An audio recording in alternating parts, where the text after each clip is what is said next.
In fact, when this season got underway, we looked at the schedule and figured, hey, this would certainly be a game that would have playoff impact, but that has not been the case. Well, it certainly doesn't have any bearing on the standing, but it means a great deal to the Giant and Jet stand. You know, there are a lot of friendly wagers out there, dinner here or lunch there, and the team that wins will be able to brag the whole offseason. Hey, at least we beat your guys. All right, Joe, with both clubs struggling right throughout in recent weeks, so much of the focus has been on the future of head coaches Bill Parcells and Joe Walton. Now, several weeks ago, there were rumors that Parcells might be headed to the Los Angeles Raiders. We talked with Parcells yesterday. It will not happen. In fact, he will sign that the 2-year extension to his contract right after the season. He will be back. What about Joe Walton? What is his future, particularly coming off the verbal abuse that he took here a week ago? Well, it's been speculated that if the Jets lose, Joe Walton will be fired. First of all, I don't think the Jets can win today. Because of injuries, they're simply outmanned. But I also believe Joe Walton will be back next year. Jet owner Leon Hess is loyal to his people. Joe Walton has 2 years remaining on his contract, and Jets management feels that Walton's football philosophy is sound, and given the opportunity to work with a regrouped, healthy team, the Jets can get back on the winning track. And the other school of thought concerns the feeling that the Jet Ball Club is an aging team that will have too many holes to fill on the defensive and offensive line, and there have been questions about their recent success in the draft. But we're set for the kickoff, and the kickoff is sponsored by Budweiser, the king of beers. The Jets won the toss. They will receive the kickoff from Raul Alegre, kicking to the rookie Tracy Martin from North Dakota, out to the 10. And across the 20-yard line, 23-yard return. Bill Parcells has not been satisfied with the kickoffs of Raul Alegre because he hasn't been able to do it directional, but he did then. They try to keep it away from JoJo Townsell. Here's Ken O'Brien leading the Jet offense onto the field. Johnny Hector again for the injured Freeman McNeil out with that hamstring. Al Toon, one of the outstanding receivers in the NFL, made it to the Pro Bowl. The announcement earlier this week as the Jets start out first down from the 23-yard line. And it is Hector out to the 29, picked up 6 on the play. The inside linebacker, another Pro Bowl man, Harry Carson on the stop. John Washington starting at right defensive end, his second NFL start, played well against Green Bay last Saturday. And the super group of linebackers with Lawrence Taylor and Carl Banks on the corners, and Herb Welsh at left corner for the injured Mark Collins, who had been going well. In fact, Collins had been a recent bright spot for the Giants. 2nd and 3, Hector slipped. So Hector lost a couple on the play. And it will be a 3rd down and 4 just underway at Giant Stadium. The Jets and the Giants meeting for the 5th time overall during the course of the regular season. Well, the Jets have opened up with 2 tight ends. They're going to try and stick the ball at the Giants, but now they're in an obvious pass situation, so I believe they have to go over top. Ken O'Brien, who came off a beating last week at the hands of the Philadelphia Eagles, a lot of movement as O'Brien lined up in the shotgun. Referee today is Tom Dooley. And if things continue the way they have gone in the past for the Jets, he will be very busy. False start, offense, 3rd down. Well, we had a false start in the offense. The Jets are a little bit anxious to block Lawrence Taylor. Both tackles of the Jets jumped off sides or actually dropped back in the pass protection a little early. Another mental error that hurt the Jets. The Jets, the most heavily penalized team in the NFL, facing a 3rd down and 9. Hector on the reception. He was gunning for the 1st down marker, and it is close. Herb Welch and the extra defensive back Greg Lasker combining on the stop. And they are calling for a measurement. The Jets come in at 6-8. Last Sunday, they lost here to the Philadelphia Eagles. The Jets officially eliminated from playoff contention. They have lost 3 in a row to the Eagles, the Patriots, and the Dolphins. It is just shy of a first down. We've just seen two examples of the kind of things that have been hurting this Jet offense this season. One, you had the illegal motion, illegal procedure call on the Jets. Two, you have Johnny Hector not getting enough yardage for the first down. A pass receiver must know how many yards are needed to pick up the first down. He comes up short here. And Dave Jennings, one-time Giant. In fact, he spent 11 years here at Giant Stadium with the Giants. Back inside his 20 and getting set to kick to Phil McConkey. Up and down day last week for McConkey. Lost a fumble on a punt, a rarity for him. Also a return one, 37 yards. That equaled his career high. 43-yard punt for Jennings. The fair catch by McConkey with 2 minutes gone by. In this first quarter and no score, the Giants, led by Phil Simms, go to the offense for the first time. And a look at that Giant offensive alignment. Maurice Carthon combining with Joe Morris. Odessa Turner, the rookie from Northwest Louisiana State, 4th-round pick, getting start again. Brad Benson announced before the game that this is his finale. First down from the 25, and Simms goes long. No one in sight. Was that a mistake on the part of Lionel Manuel? Seemed to pull up over at the far side. Well, it could have been on Manuel or it could have been on Phil Simms. I'm not sure. But what this does show me is the Giants are going to work on the Jet cornerbacks. Holmes has been out with an injury. He's back now. He's not up to par.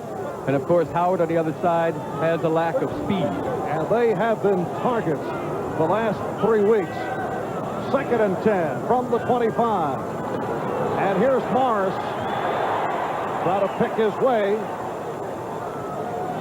Troy Benson, the brother of left tackle Brad Benson, in on the stop. Gastineau, Klecko, Lyons up front. We'll see a lot of shuffling there. Alex Gordon has come on strong. He is the rookie from Cincinnati. And a secondary that has been walloped by injury. And even before the injuries, they were not particularly well respected around the NFL. 3rd down and 10 from the 25. Simms throwing on the run, incomplete, intended for the 3rd down receiver, Tony Galbraith. And the Giants are hearing it from the crowd. This is a Giant home game, which may spare the Jets some booze. The Giants trying to pick on the Jet cornerbacks will be successful if the Jets don't get a pass rush. Council taking the punt from Landeta. Excellent coverage. And the Giants have suffered in the special team department. A 49-yard punt and a loss of 3 on the return with Harry Williams downfield in a hurry. 3 minutes gone by here at Giant Stadium, and we are scoreless. Check of the early scores. Indianapolis in front on a 6-yard run by Eric Dickerson. A win for the Colts would mean the division championship. Kansas City leading Seattle. Now, Seattle is already in. They can win the division with a victory if Denver loses later today to San Diego. Marv Albert, Joe Namath from Giant Stadium. And the Jets first down from their 25-yard line. Hector, the lone deep back. Townsell in motion. O'Brien couldn't find anyone and threw over the head of Mickey Schuler. So it will be a 2nd and 10. A good rush from the right defensive end, John Washington, 2nd-year man from Oklahoma State. Well, the defensive line puts good pressure up the middle here on O'Brien. The defensive secondary for the Giants are really doing the job because they have everyone covered downfield. Now, if the Giants can get this kind of pressure on O'Brien with just 3 men, it's going to be a long day for the Jets. Now Roger Vick in the backfield, joining Johnny Hector.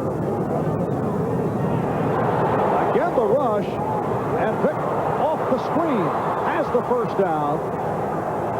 Getting across the 40-yard line, a 16-yard pass play. Kenny Hill up from his strong safety position to make the stop. Roger Vick, the Jets' #1 draft pick out of Texas A&M. Well, watch number 79 to the left of your screen, Mike Haight. He throws an excellent block on the outside that frees Vick for the big gain. Now look at that block. That's a good one on Perry Williams, number 23. And Mike Haight, second-year man from Iowa, making his first NFL start, replacing the injured Joe Fields. Ted Banker at center for the injured Guy Bingham. First down of the 42. And Hector tried to stiff-arm his way and was met by a swarm of giant tacklers. Picked up 2, Carson and Taylor. A couple of Pro Bowl people combining on the stop. There's Harry Carson in his 12th year out of South Carolina State. There was a question as to whether he would return next season. I don't think there's any doubt that he will be back after making it to a 9th Pro Bowl.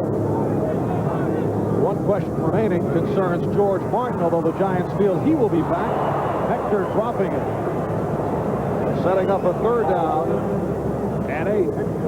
Well, O'Brien is a little off mark that time trying to get the ball out to Hector. Threw it behind him a little bit, but had he caught the pass, there were 3 giant defenders right around and would have been a 3rd down and 5 situation anyway. The Jets from their 44 with no score. 4.5 minutes gone by in this first quarter.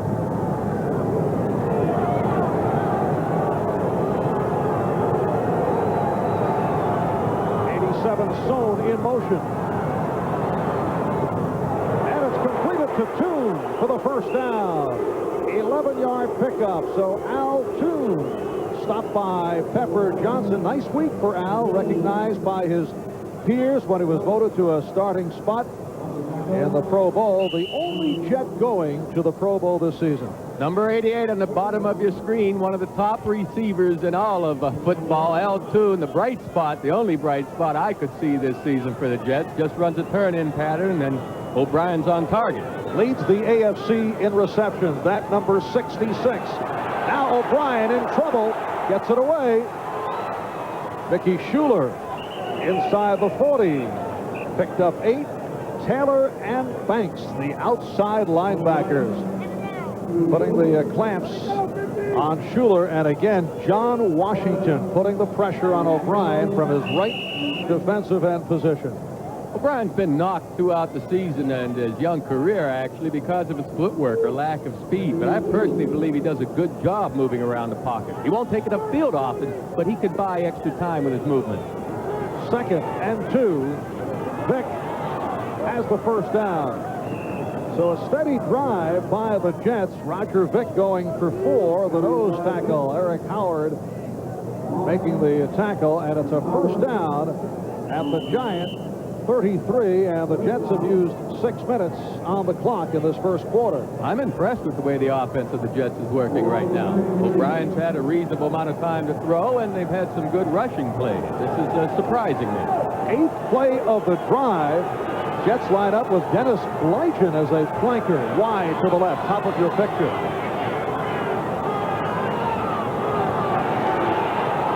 It goes the other way to Soule, but he is taken out by Herb Welch, who was right on the play, picked up 5. It will be a 2nd down and 5 at the Giant 28.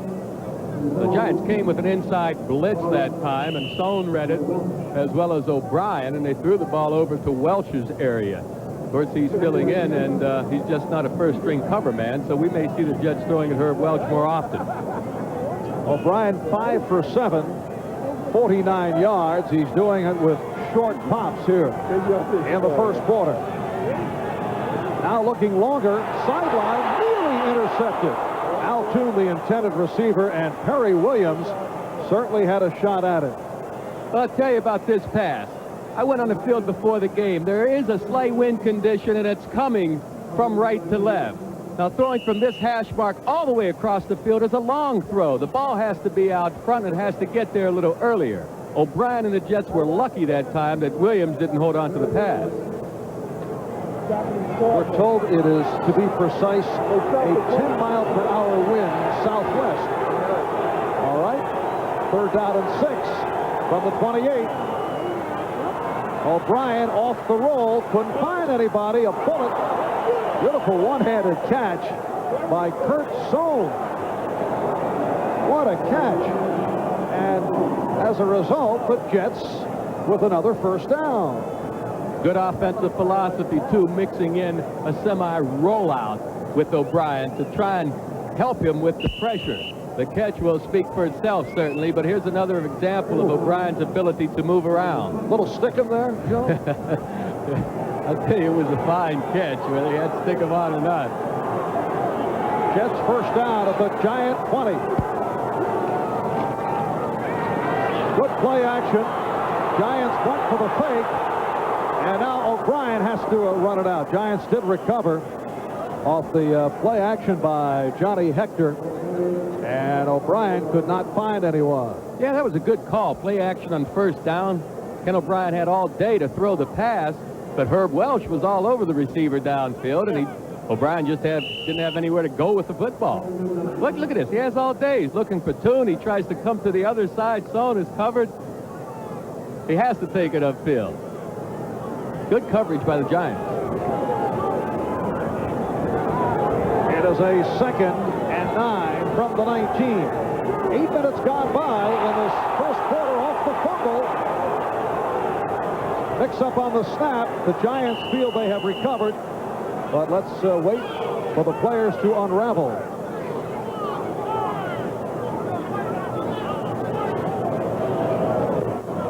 The Jets able to cover up, and they maintain possession. You know, I don't care if you're a rookie quarterback or a 10th-year quarterback.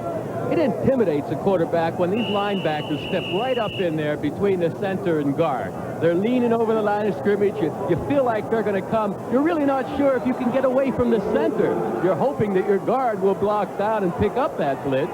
And quarterback has a tendency to pull out too early that time. That may have caused the fumble. And Ted Banker in at center today for the injured Guy Bingham. Certainly a factor. Hector is stopped.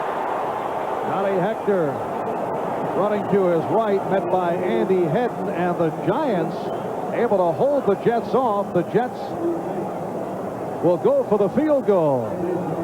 Pat Leahy stepping on. Pat Leahy, over the last 3 years, the most accurate kicker in the NFL, attempting a 38-yard field goal. He has hit on 36 straight inside the 40. Pat Ryan will hold. And Leahy misses from 38 yards away. His last miss from within the 40 was back in November of '85 against the Miami Dolphins. A long time between misses for Leahy. So the Giants and Jets remain scoreless. Am I leading you to this?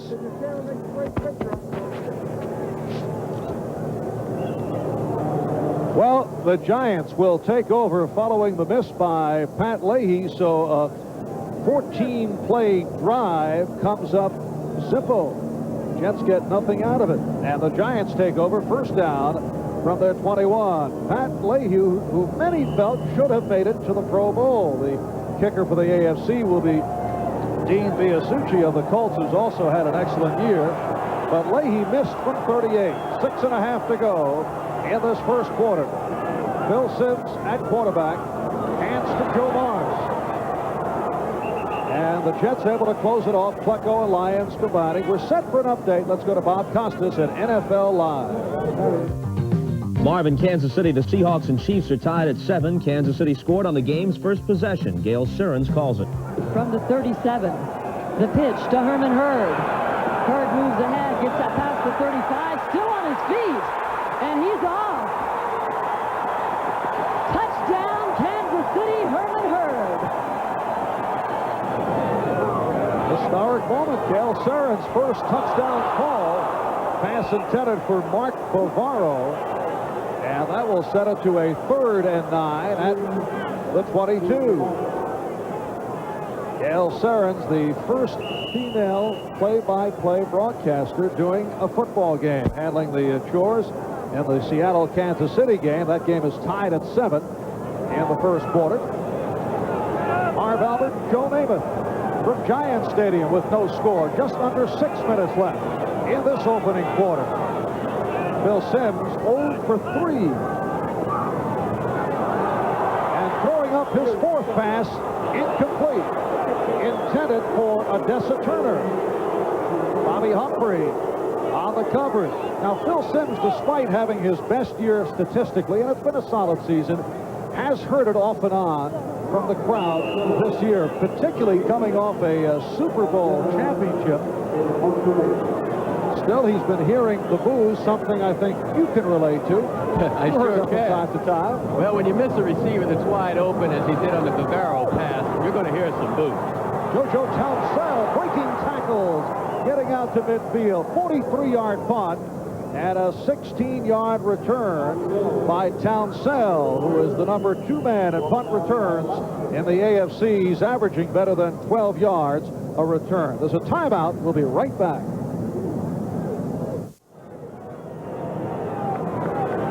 The Jets first down from midfield as we resume with 5.5 remaining in the scoreless first quarter. Here's Hector. Johnny Hector hurdling a couple of Giants and then brought down by Carson and Taylor. 5-yard pickup. It will be a second down and 5 as we check out the scoreboard. Cincinnati and Houston tied at 7. The Oilers need a win for a wild card spot. A win for the Indianapolis Colts would mean the division championship. Seattle is already in. They can win the division with a victory if Denver loses later to San Diego. 2nd and 5 at the 44. Al Toon, 88, in motion. And this is Toon with the sideline pattern for the first down, covered by Hill and Welch. Another well-designed play. Al Toon comes in motion. He just has a foot race with the man that's trying to cover him underneath. Little rollout action by O'Brien to give him the time, and Toon's wide open. Hill can't get up to cover Toon. The angle's not good. He's trying to play his zone defense, and there's a big hole on the outside of that zone. Ken O'Brien has been effective with the short-range game. Vick trying to pick his way. Getting to the 35, picked up 3, 2nd down and 7. John Washington made the stop on Roger Vick. Continuing with the scores, Green Bay leading New Orleans. Wow. Orleans seeking a victory to have home field advantage in the playoffs. And Detroit and Atlanta in a meaningless matchup. 2nd down and 7. The Jets at the Giant 40-yard line. Hector running hard. Only a 3-yard gain. Pepper Johnson, the inside linebacker, who had a strong game last Saturday against Green Bay, making the tackle. Earlier, off a long Jet drive, 14 plays on the drive. The Jets came up short. Pat Leahy with a rare miss. Not able to convert with a 38-yard field goal. That's the only scoring opportunity. It's been all Jets. They've owned the football here in this first quarter. We're just under 4 minutes to go. 3rd down and 4 from the 32. And O'Brien with the line drive, holding beautifully by Toon, who has the first down inside the 15. Banks and Kennard combining on the stop. So Al Toon picked up 17 with his 3rd catch of the day. The Jets are doing a terrific job giving Ken O'Brien time to pass. Toon on the top left of your screen. He'll get up in the air after it. All 6'4" of them for the big gainer. But the important part of that play is the Jets offensive line showing that they can give Ken O'Brien time to throw. And O'Brien is 8 for 11, 79 yards. Jets go with the triple tight end setup.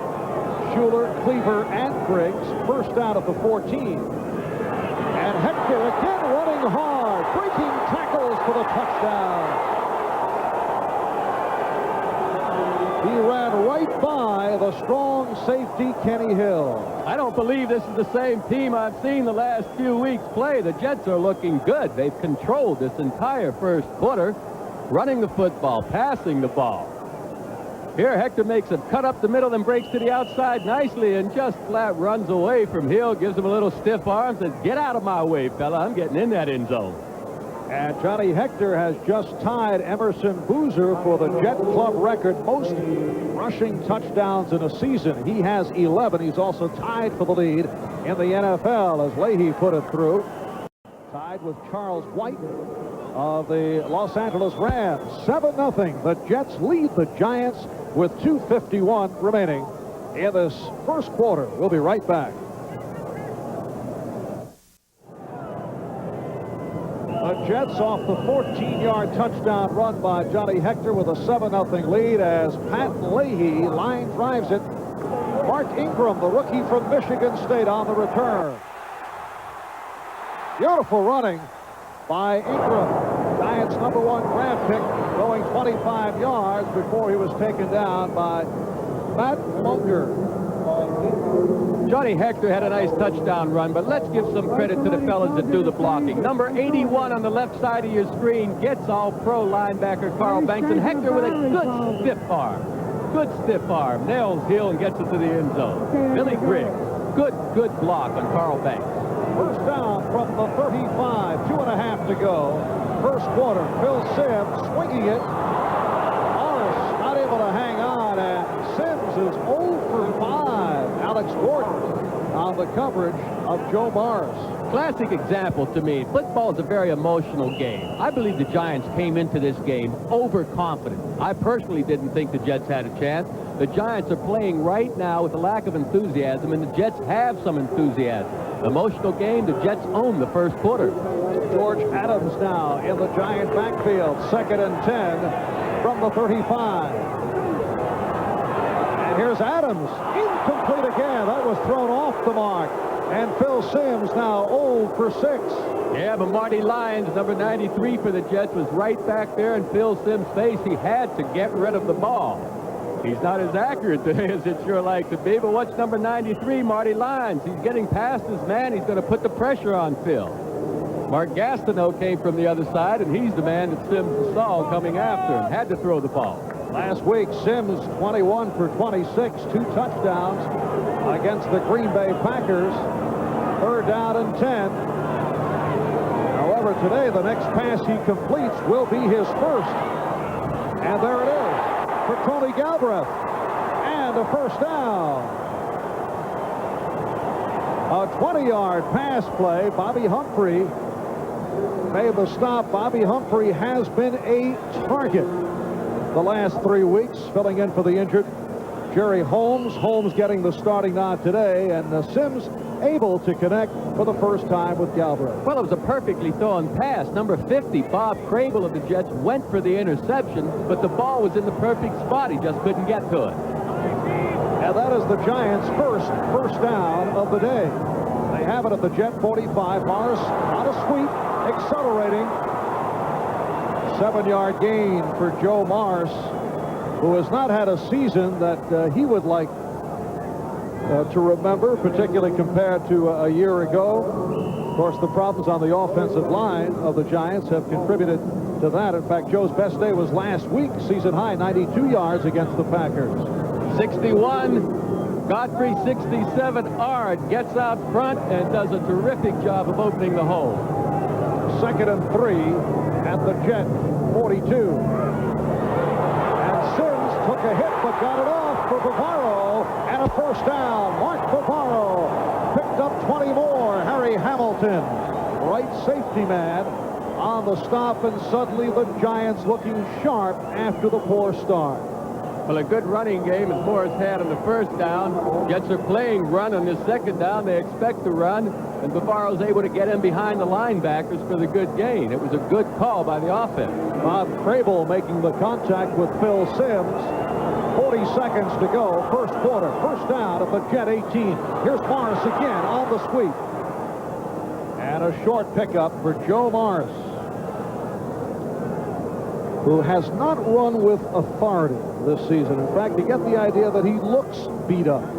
Yeah, well, it's hard to run with authority when you don't have blocking. The major problem for the Giants this season has been the offensive line. They haven't done a good job blocking for Morris, and consequently, Joe's not running with the enthusiasm and the reckless abandon that he did last season. And this first quarter is coming to a close. When we resume in the second, it'll be a 2nd down and 9 at the Jet 17 after 1 here at the New Jersey Meadowlands. The Jets on a Johnny Hector touchdown run lead the Giants 7-0. Marv Albert with Joe Namath back at Giants Stadium in the New Jersey Meadowlands. Some have called this the blooper bowl or the good riddance game, or make this one for the staggering rights. Not particularly the bragging rights, the way the Giants and the Jets have played this year. The Giants at 5-9, the Jets at 6-8. The Jets maintaining possession for 10 minutes and 17 seconds of that first quarter and lead it by the score of 7-0. Well, again, going back to the enthusiasm part, the emotional part of the game, I really do believe the Giants came in here a little bit overconfident, and the Jets came in with different feelings, and that showed in the first quarter. I expect the Giants really to take control of this game eventually, because they do have the better personnel, mainly because the Jets have a lot of injuries. It'll be a 2nd and 9 at the 17 as we resume. The second quarter getting underway. Sims getting the time and completes, but short of the first down, combining with the fullback, Maurice Carthon. Troy Benson, the inside linebacker, making the stop. We're told that Al Toon took a blow to the head on that last series, but should be all right. And will return. There's Al. Got off to the good start with 3 catches in the first quarter. 3rd down and 4 at the Jet 12-yard line. And again, Sims from the shotgun. Looking end zone. Intended for Phil McConkey. And here comes the field goal unit as the Giants are held. Raul Alegre, who last week against Green Bay hit from 29 and missed from 53. 2 weeks ago, he missed 2 of 5. Bill Parcells has not been satisfied with his performance. In fact, you can look for some kicking competition in camp next season. A 30-yard attempt. Jeff Rutledge, the backup quarterback, will put it down. And Alegre has it. 30-yard field goal for Raul Alegre. And the Jets now lead the Giants 7-3 in this opening minute of the second quarter.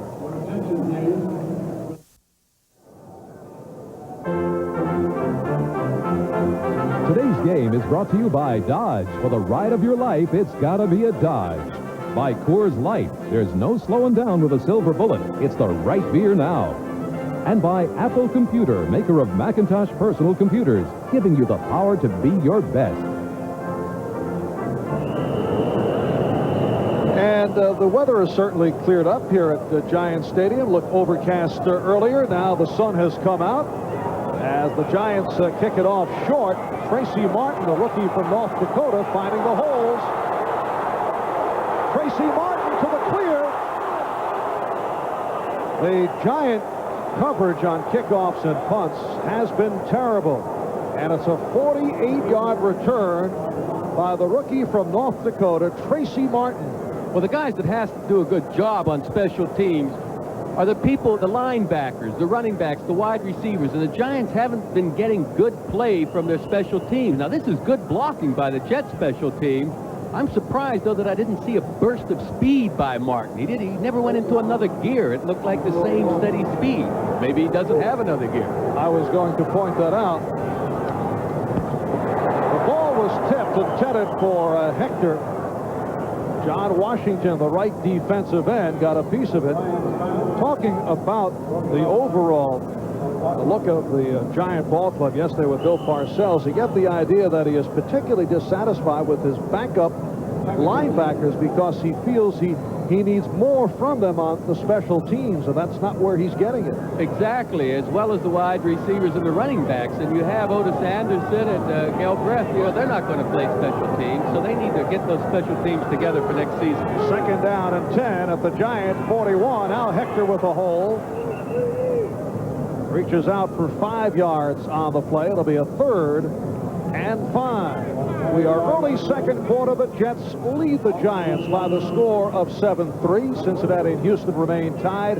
Indianapolis in need of a victory to win the AFC East, moving in front of Tampa Bay. And Kansas City opening up on Seattle. Seattle is already in, at least as a wild card. They need a victory to win the division. Green Bay in front of New Orleans, 14-9. 3rd down and 5 as O'Brien lobs one. And it is completed to Kurt Sohn. A 26-yard pass play. Sohn beating the left cornerback Herb Welch. A beautiful adjustment by Kurt Sohn. O'Brien senses the blitz. Here you see Sohn just running a regular streak pattern. Well, watch how he turns his body back to the outside and makes the difficult catch. Fine catch by Sohn. Herb Welch filling in for Mark Collins, who hurt his back. Collins had been playing well. Welch was making the move from strong safety. O'Brien is 9 for 13, 106 yards off to the good start, and he has a 1st and goal at the 9. I believe they're going to look upstairs and see if his feet were in bounds, if he had possession of the ball, talking about the Kurt Sohn catch. Here we get another look at it. After review by the replay official, the play will stand as called first down. Well, that settles that. Yes. And so far, I've noted the special teams play has been good. Each team has had good field position because of kickoff return. Instant replay official today is Cal Lepore. They didn't waste any time. 1st and goal at the 9. 89 Cleaver in motion. It's to the ground, and Hector stopped. Picked up 3 down to the 6. 2nd and goal from the 6-yard line. Perry Williams and Kenny Hill combining on the stop of Johnny Hector. Jets on a 14-yard run by Johnny Hector after that 14-play drive, while the Giants with a 29-yard field goal by Raul Alegre. 2nd and goal from the 6. And here's Hector trying to cut back in. And was able to move inside the 5, picked up 2 more. Pepper Johnson, the inside linebacker, combining with nose tackle Eric Howard on the tackle. That was a fine tackle by Pepper Johnson. Johnny Hector made a good cut up field. You'd think they'd have a chance to break the tackle by Pepper Johnson, but Pepper's so strong on that inside. He's a husky guy. He's able to bring him down. Could be the future defensive leader of the Giants. Former defensive captain at Ohio State. 3rd and goal from the 4, intended for Dennis Blygen.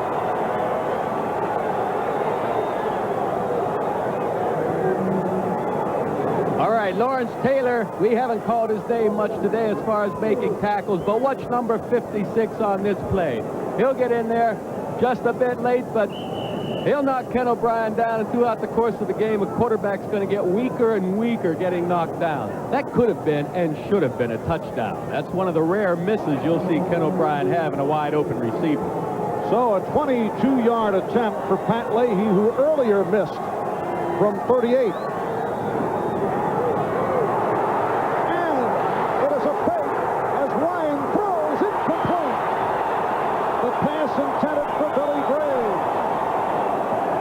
So Joe Walton and the Jets in a gamble. The holder, Pat Ryan, attempting to fool the Giants, went for the tight end, Billy Griggs. Hey, it opened up the way they drew it up. The receiver was open. Ryan made a good pass. Now, the defenders recovered fairly well, but watch where the ball goes. Right through Griggs' hands. It should be a touchdown. A timeout called with 3 minutes gone by. 2nd quarter. There's Pat Ryan, a man who had not thrown a pass since the replacement game against the Miami Dolphins earlier in the season. Pat Ryan had an excellent game against the Dolphins. but that, of course, during the strike.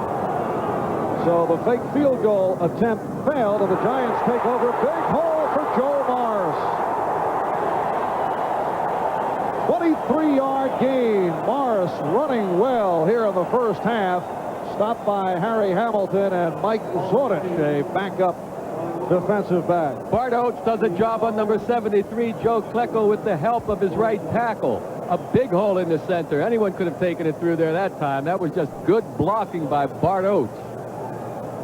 Giants first down from their 28. The Jets 7, the Giants 3. 4 minutes gone by, second quarter. Bavaro out to the 33-yard line, picked up 5. Mark Bavaro, who made it to the Pro Bowl once again this year, and a Pro Bowl player from a year ago. Giant left tackle Brad Benson, who announced his retirement before the game, was honored. Introduce the senior member of the Giants offense, who is playing his last game of an illustrious career, number 60, left tackle Brad Benson. And Joe Morris running to Benson's side. Brad Benson, the left tackle, man who never missed a practice. Bill Parcells calls him an overachiever. There's also the feeling that there were several times this year, because it has not been a banner season for Brad, that he could have been pulled from the lineup, but Parcells just would not do it because of what he has meant to this club. Yeah, well, I don't believe that. Actually, when these players see another guy that's not playing up to par, they're patient for a while. But if they think someone else could do a better job, they'd have him in there. They didn't have anyone else that could do the job better than Brad Benson. So Brad Benson calling it quits following today's game. It's a 3rd down and 1. And Lee Roussan diving for the first down. It is close. Just a moment ago, Joe Morris limped to the sideline following that 23-yard run. And the chains are moved. The Giants pick up the first down. First down at the Giant 37, 5.5 gone by. In the second quarter, the Jets 7 and the Giants 3. 83, the rookie Odessa Turner flanked to the left. Lionel Manuel to the right. Sims goes short range. Maurice Carthon fumbled it. He had difficulty holding on. The Giants claiming it's incomplete. Looks like that's the call they'll get. The Jets felt they had a chance to recover. The hit by Jerry Holmes. And Carthon could not hold on. It is incomplete. Now, you see, this is the kind of play that Carthon's going to have to make if he wants to play regularly. They use Adams in the same position, and Adams has made a lot of catches coming out of that backfield. A good hit by Jerry Holmes to knock the ball the rest of the way loose, you might say, because Carthon never has the handle on it. But Carthon's going to have to make these kind of plays to play regularly. 2nd and 10. Sims is 4 for 12 for only 50 yards. And certainly getting the time, but couldn't find anyone. 4-yard gain. Sims saw all his receivers covered. Penalty marker has been thrown out of the secondary. It's called against the Jets. Referee Tom Dooley. Illegal contact. Number 36 defense. First down. Safety man Rich Miano called on the penalty, and a first down for the Giants. Joe Walton, 5-season record in December is 4-11, and certainly the penalties have not helped the cause. It has been a familiar scenario in recent years. The Jets have run out of gas and healthy bodies in the month of December. Nice catch by Roussan, and he's close to that first down marker. Looked to be about a 9-yard advance. Alex Gort, the outside linebacker, on the stop, and it will be short of the first down. Look at that record in the month of December. 4 up and 11 down, and under Joe Walton, that one playoff victory came with a wild card last year against the Kansas City Chiefs. Second down and 1. 8 minutes remaining in the first half. And Sims going long. It is broken up. Good play by Holmes, keeping it away from Manuel. Excellent play by Holmes. They're testing him. The Giants don't think that he's quite ready to play, but he's showing that he is. Back from injured ribs. In fact, there have been 4 different starters at left cornerback because of injuries. Boy, that was a great play. Holmes, without fouling the receiver, that was a tremendous play. Harry Holmes, in his 6th year out of West Virginia, spent some time with the USFL and then came back to the Jets. So a 3rd down and 1.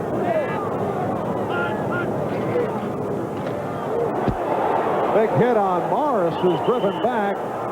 But we'll have to see where the forward progress was marked. Kevin MacArthur, inside linebacker, made the stop. Oh, yeah. Who throws the lick on him, and Mercer, number 94, and the rest of the Jets get in there to make sure that he doesn't get any more forward progress. And the yardsticks being called for. It will be very close to a 1st down. Marty Lyons getting some repairs on the sideline. I got a feeling right now, if this isn't a 1st down, the Giants will go for it on 4th down. They're certainly out of field goal range, but I can't see them punting the ball. I mean, it's like getting a slap in the face and doing nothing about it, not picking up the 1st down that last play. The Giants won't have that. I would think they'd go for the 1st down if they don't make it here. Jets lead the Giants by the score of 7-3.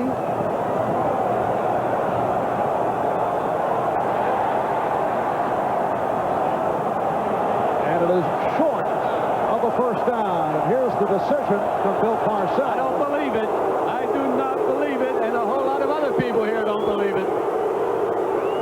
Sean Landeta and the punting unit coming on. And now they're lined up for the fake. So at first he gave the look of punt formation. Jeff Rutledge at quarterback, and Landeta is flanking out to the right side. The Giants go for it. And they get the 1st down. That Bill Parcells is a foxy guy. He certainly fooled me that time. They put Jeff Rutledge in the game. Sneaks it. The Jets had number 81, Billy Griggs, lined up right over the center, and there's no way Griggs, the tight end, should be able to beat an offensive center. It was a good call by Parcells, obviously, and he's pleased about it. He must have enjoyed fans reacting, hearing the boos as he lined up for the fake, but still no clear-cut indication of the 1st down. From our angle, from the naked eye, it appears that the Giants did come up with the 1st down, but they are calling for the yardsticks once again. So the punter, Sean Landeta, moving out to the flanker position on the right side as Jeff Rutledge took over at quarterback.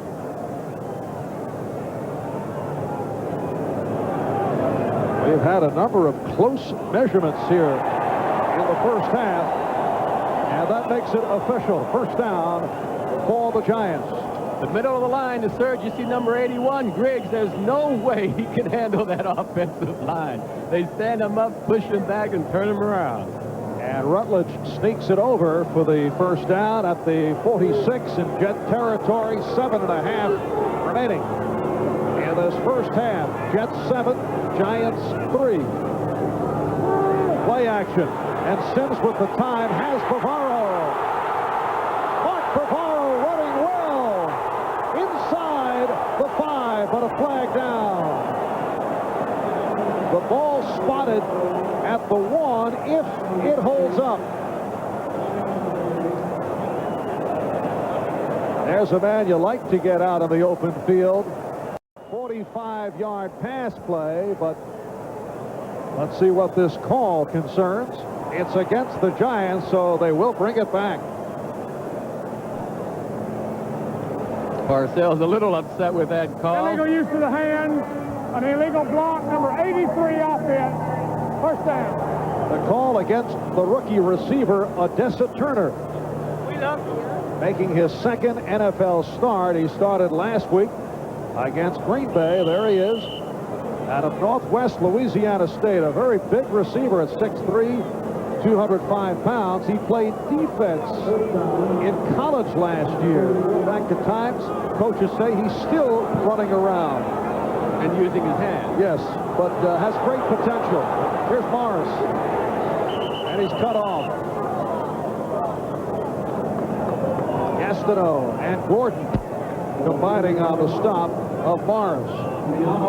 Maybe we'll see the foul here by Odessa Turner, number 83. He's on Carl Howard, or Carl Howard is on Odessa right now trying to cover him. The pass is completed underneath the Mark Bavaro. Now he's going to start coming this way. Now keep an eye on number 83. Now we never did get to see it. Right here. Hey, pushed him from the backside as well. As you said, playing a little defense. Timeout called by the Giants. 7:08 remaining in this first half. The Jets lead the Giants by the score of 7-3. And we will take a timeout. Giants 2nd and 10 at the Jet 31. The Jets 7, the Giants 3 midway through this second quarter. Morris again finding the holes and has a first down. Joe Morris running well, picked up 13 on the play. He's run for 48 yards on 9 carries. Gordon and Hamilton made the stop. A key block by number 44, Carthon, on Bob Crable to the left of your screen opens up this huge hole. The Jets were playing pass at the time and just weren't able to get up there to stop the big gainer. Good blocking by Carthon. And a first down at the 17. Morris again running hard. 12 more for Joe Morris, and another Giant first down. Hamilton on the tackle. Once again, a huge hole in the offensive line. Bart Oates handling Joe Klecko alone by himself this time, and he's very successful at it. And a first and goal from the 6-yard line. Carthon lined up in front of Morris, and it's Morris. So Joe Morris running toward the goal line. Stopped by Marty Lyons. It will be a 2nd and goal. Joe Morris last season set a team rushing record, 1,516 yards, scored 14 touchdowns despite missing training camp. Remember, he was a holdout a year ago. This year, only 3 touchdowns. He's averaged about 3 yards a carry. The ball is at the 2 now for the 2nd and goal. Sims throwing, intended for Bavaro, and pass interference the call against Troy Benson, the inside linebacker.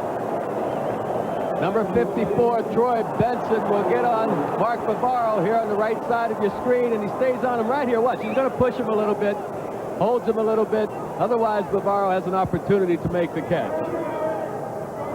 Holds him a lot.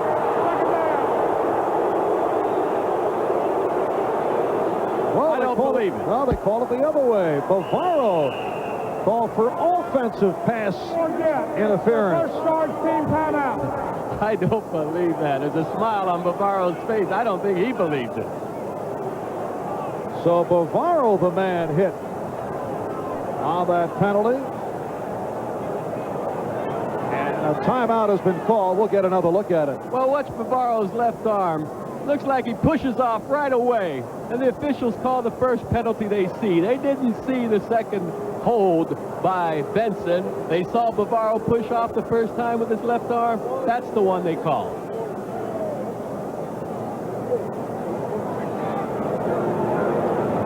It will be a 2nd and goal. The ball now out of the 12-yard line. A reminder to our viewers, we'll be selecting the Budweiser most valuable player for today's game at the conclusion of the game.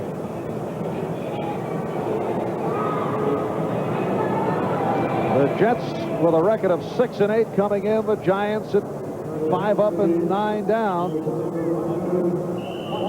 7 Several weeks back, Bill Parcells accused his team of merely playing out the schedule. Some players reacted with anger, in particular Carl Banks and Bart Oates. Some players felt they were falsely accused of loafing. As Sims looks end zone, and someone got a piece of the arm.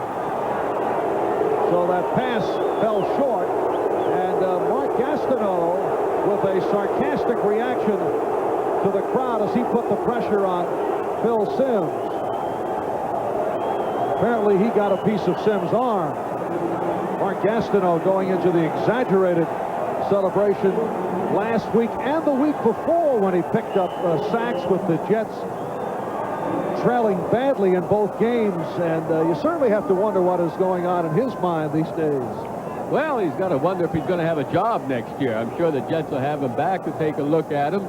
I don't know his contractual obligations, but I know he has a high salary, and because of the way he's performed this season, I'm not sure any other team would want to take a look at Mark. Timeout has been called. We're going to check in with Bob Costas in our Manhattan studio. Marv, the Chiefs are at it again. They had a 3-point lead after a Seattle touchdown, but Paul Palmer brings the ensuing kickoff back 92 yards for a score. Second time he's done that this year. Immediately thereafter, Norm Johnson booted one for the Seahawks, so they're back within 7 at 24-17. Thank you, Bob. Marv Albert, Joe Namath from Giant Stadium with 5:13 left in this first half. There's Jeff Rutledge warming up just in case. There was the thought that Phil Simms might have been shaken up on that last play, but Phil will hang in. Well, what happens is the quarterback's left leg, when you're right-handed, is close to the defense. That last play, Klecko from the ground was able to roll into Simms' left leg and irritated that knee a little bit. That's a very vulnerable spot, and that's what happened to Phil Simms. It is a 3rd and goal from the 12. McConkey in motion. Simms throwing end zone. Touchdown. Mark Bavaro was just within that end line and catches his 8th touchdown of the season. You won't see Bavaro put any moves down here. He just runs straight down the field in between the defenders. He splits the seam. And Simms is right there with the pass. Not a fancy pass route, but right there, just a straightaway shot. The Giants take a 9-7 lead, and here is Raul Alegre attempting the extra point. 5:09 remaining in the first half, and what has developed as a good one. Coming into today, there were a lot of sarcastic thoughts about these two clubs meeting and what some have labeled for bragging rights, but it has been a good first half, and the Giants lead it by the score of 10-7. Passes right at us. Bavaro makes up for the one that got called back.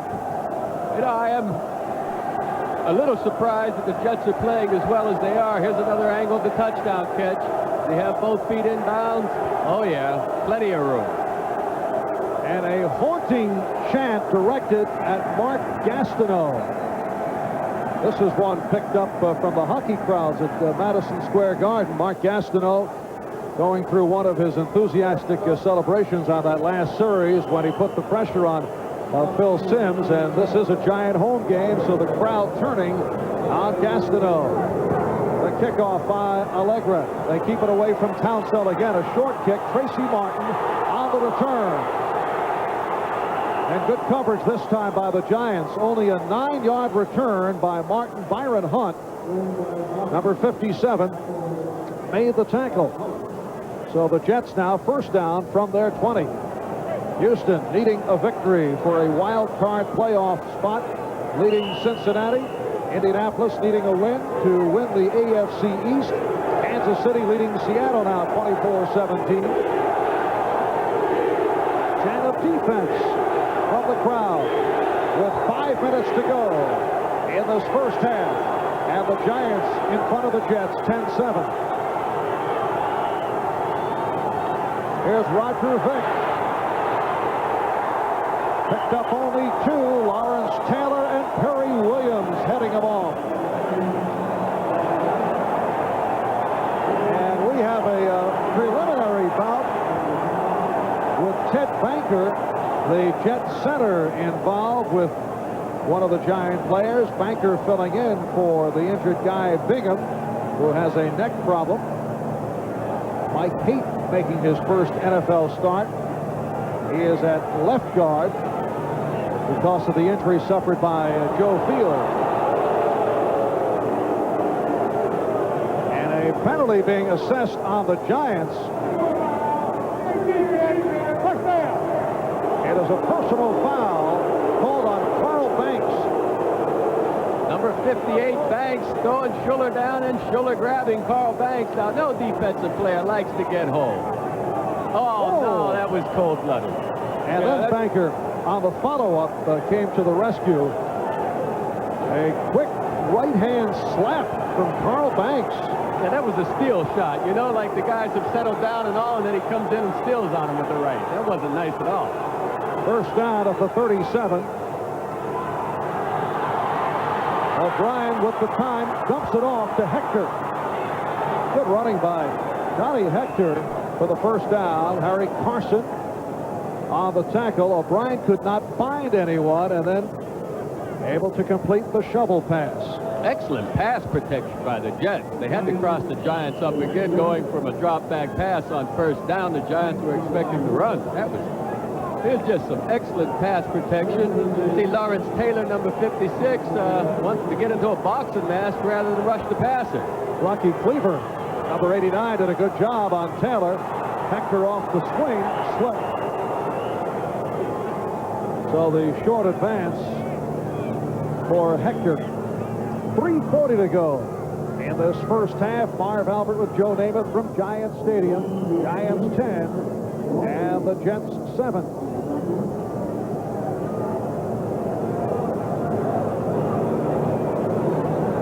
It'll be a second and 10. So no pickup on that last play. Now Townsell lined up in the slot to the left as Schuller comes across. Good rush. O'Brien is sacked. The Giants were coming. Carl Banks with his 9th sack of the season, leading to the loss of 14 yards on the play. Kind of have a feeling it's just a matter of time before this Giant defense takes control of the game. I know the Giant fans are waiting for them to make things happen. Here they finally do. Carl Banks getting in from the left side and getting some help from Lawrence Taylor, too. And O'Brien has now been sacked 48 times this season. That is an NFL high. He was really beat up last week by the Eagles. Sacked 3 times. 3rd and long. 3rd and 17. Look out. And flags fly.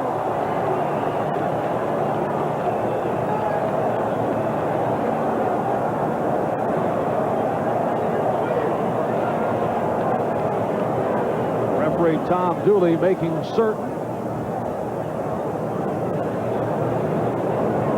False start. Offense. 3rd down. Right tackle Reggie McElroy appeared to be the man.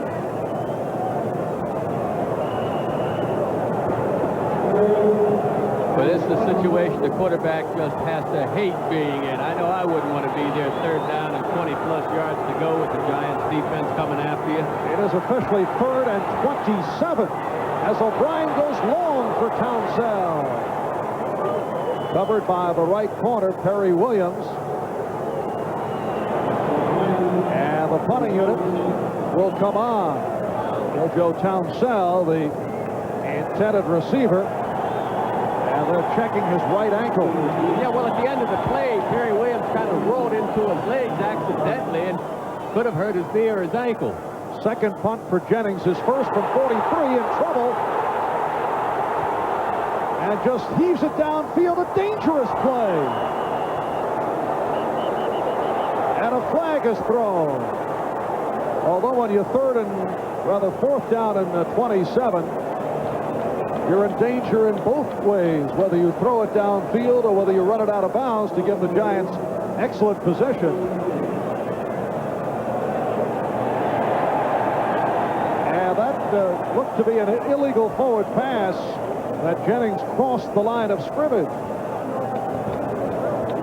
And it took so long, he had some players We have downfield. an illegal pass on number 4 of the offensive team, and lost it down. It's New York's ball. First down. Hey, Dave Jennings did the right thing here, and the Giants nearly made the mistake of intercepting the pass on fourth down in that kind of yardage. You just want to knock the ball down. Welch nearly held on to the ball, which wouldn't have been the right thing to do, but you can't blame Jennings for throwing it up in the air. Interesting, the referee Tom Dooley said New York ball, forgetting that we do have 2 New York teams, or 2 New York area teams, or 2 New Jersey teams involved here at Giants Stadium. What a turnaround. The Jets, missed the field goal in the first quarter. They dropped a touchdown pass. They could have been up for 17-3. Now it's 10-7 Giants, and the Giants are knocking at the door again. Crazy game. First down at the Jet 26, 2.5 left in this first half. Play action. And Sims throwing incomplete. Lionel Manuel was in the area along the sideline. It will be a 2nd and 10 at the 26-yard line.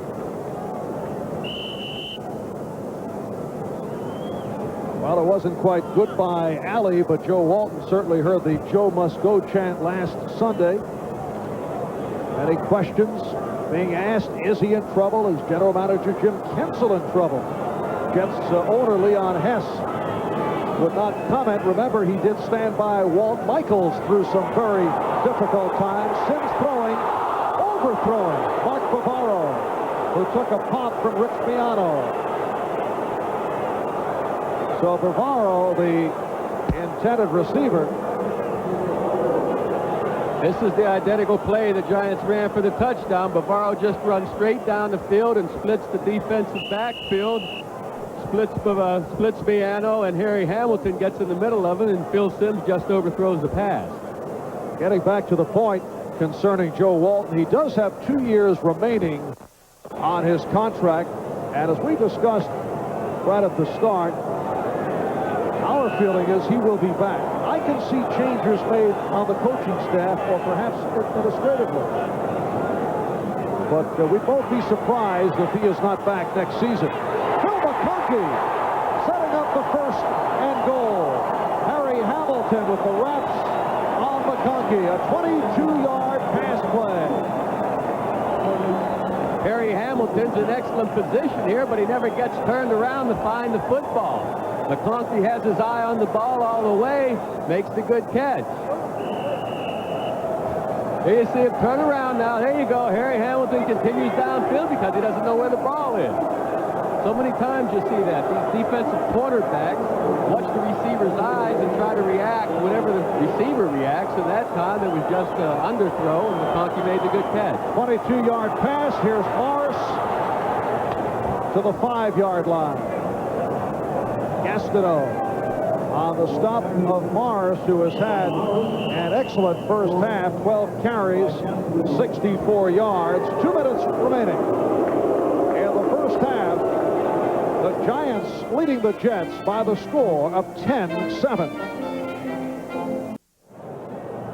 There's Damian Johnson, 6'5", 290-pound offensive lineman. He just reported in as an eligible receiver. He's been lined up as a 3rd tight end during the course of this series. Giant fans well aware that he would occasionally line up as a fullback last season. In fact, coaches called it the DJ Wham with Damian Johnson, number 68. 2nd and goal, just inside the 5. 2 minutes left in this first half. And Sims throwing on the roll. Bavaro, the intended receiver, but well covered, so he threw it away. Good move by Phil Simms. The Jets knew what was coming that time. They had 3 defenders out there. Rather than risk an interception or the loss, Phil Simms just throws the ball up into the stands. Not a good first half statistically for Phil Simms. 8 for 21, 118 yards, and has occasionally heard it from the crowd. He comes in as the third-ranked quarterback in the NFC, and he's been completing at a 60% rate. 3rd and goal from inside the 5. Again the time,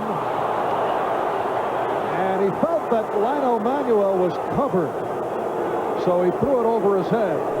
You know, he was looking for that receiver all the way from the snap of the ball. It didn't look like Simms shopped around for anyone. He certainly had some time back there.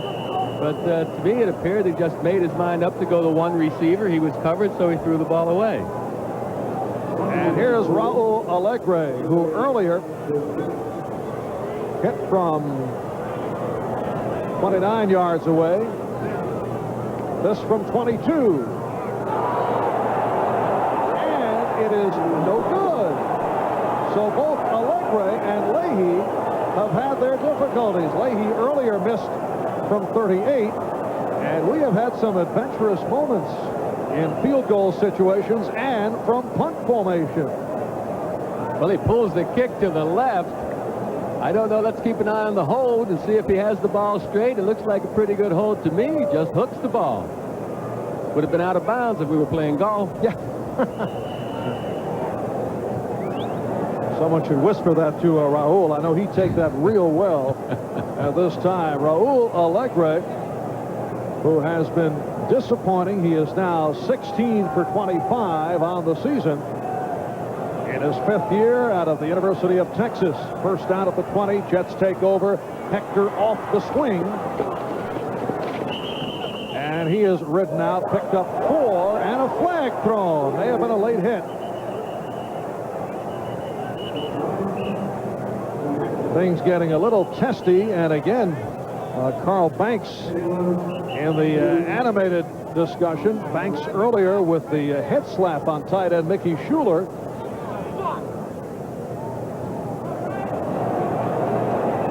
Carl Banks, a Pro Bowl player this season. Many thought he should have made it last year. Illegal use of hands, a block in the back, number 79 offense, first down.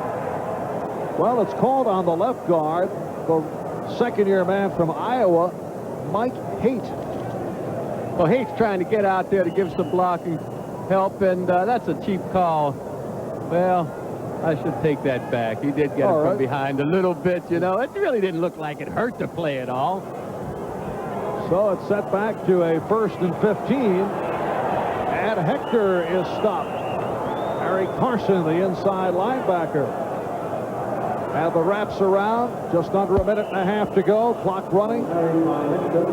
As we approach halftime, the Giants with a 10-7 lead on the Jets.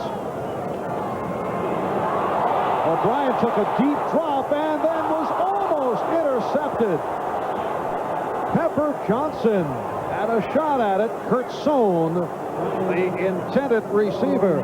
Now, I'm a little bit surprised, first, that Pepper Johnson dropped that ball. Secondly, that the Jets went to a hurry-up offense here from this far in their own territory. He has an open receiver, but he doesn't get the ball over Pepper Johnson, who's able to leap up there about 10 feet in the air. It would have been a very difficult pass to fit in there. But I'm surprised that the Jets went to the line of scrimmage in a hurry-up fashion to try and get the ball going. You know, they're only on the 17-yard line here. Sohn to the right. Townsell bottom is your picture, to the left. And they go to Hector. For Zippo. And a timeout called by the Giants, who will get the ball back. Dave Jennings will check in, and we'll take a timeout. Back after these messages. Minute 9 remaining. In this first half, the Giants just called timeout. They lead the Jets 10-7. And the Jets dropping back into punt formation. On this 4th down play, Bill Parcells, who last year at this time was called the ultimate player's coach. But when you're 5-9, there are other labels. And now the question has been asked, does he have a communications problem with his club. Strange how communications problems can emerge where a team does not win. Jennings had an interesting adventure last time he dropped back to punt. Big rush by the Giants. Tried to pass the ball, and as a result called for penalties. He moved past the line of scrimmage. Another good rush. Jennings able to get it off. And here's Phil McConkey on the return. And superb coverage by the Jets. So their special teams continue to excel. A 44-yard punt and a 2-yard return. Rich Miano made the tackle on McConkey, along with Marion Barber. Giants have it now with 59 seconds left in the half, and they start out from their 40-yard line. That was a clutch punt by Dave Jennings that time. Excellent hang time, allowed the defenders to get down to the Jet coverage people for a minimal return. Turner, top of your screen, blank left.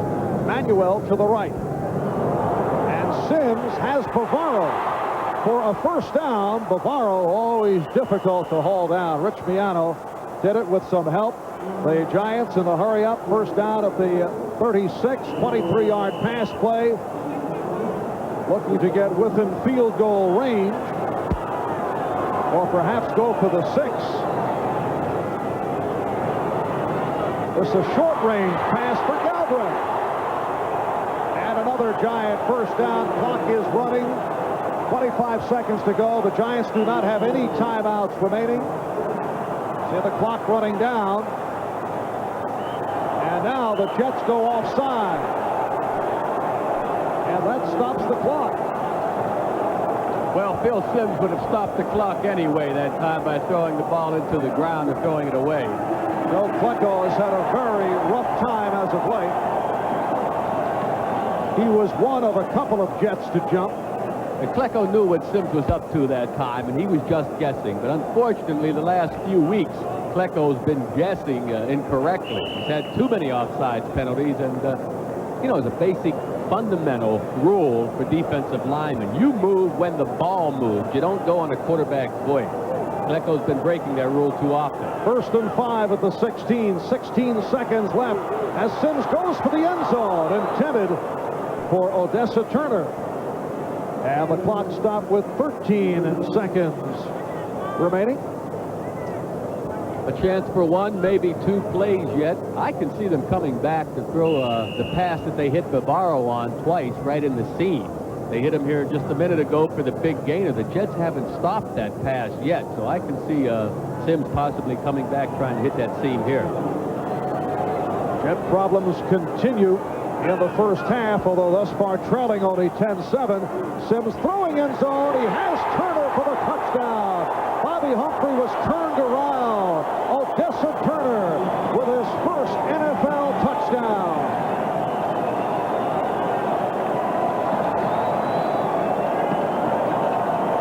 Odessa Turner one-on-one with Bobby Humphrey.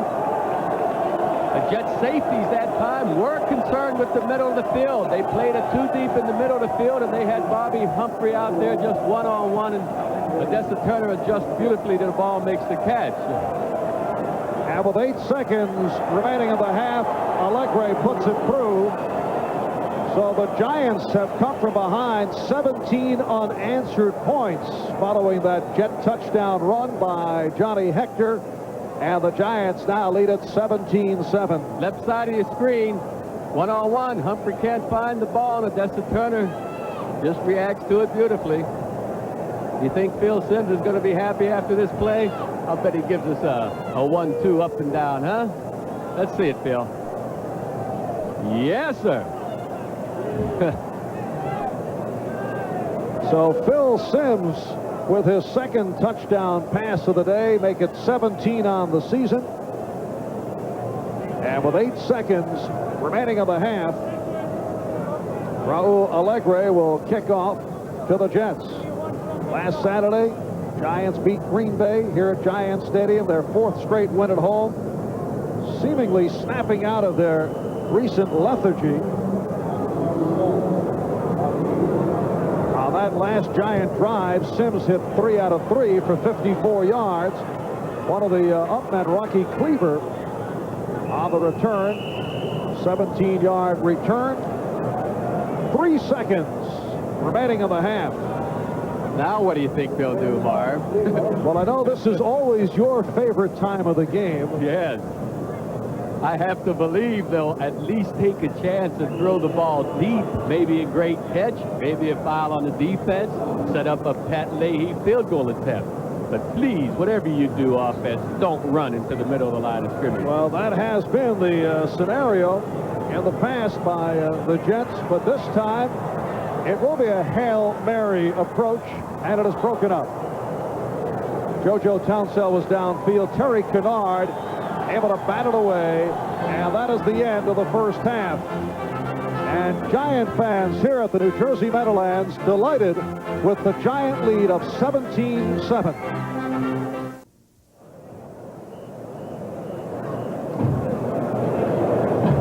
Phil Simms leading that late Giant drive here in the second quarter. Halftime, the Giants with a 17-7 lead on the Jets.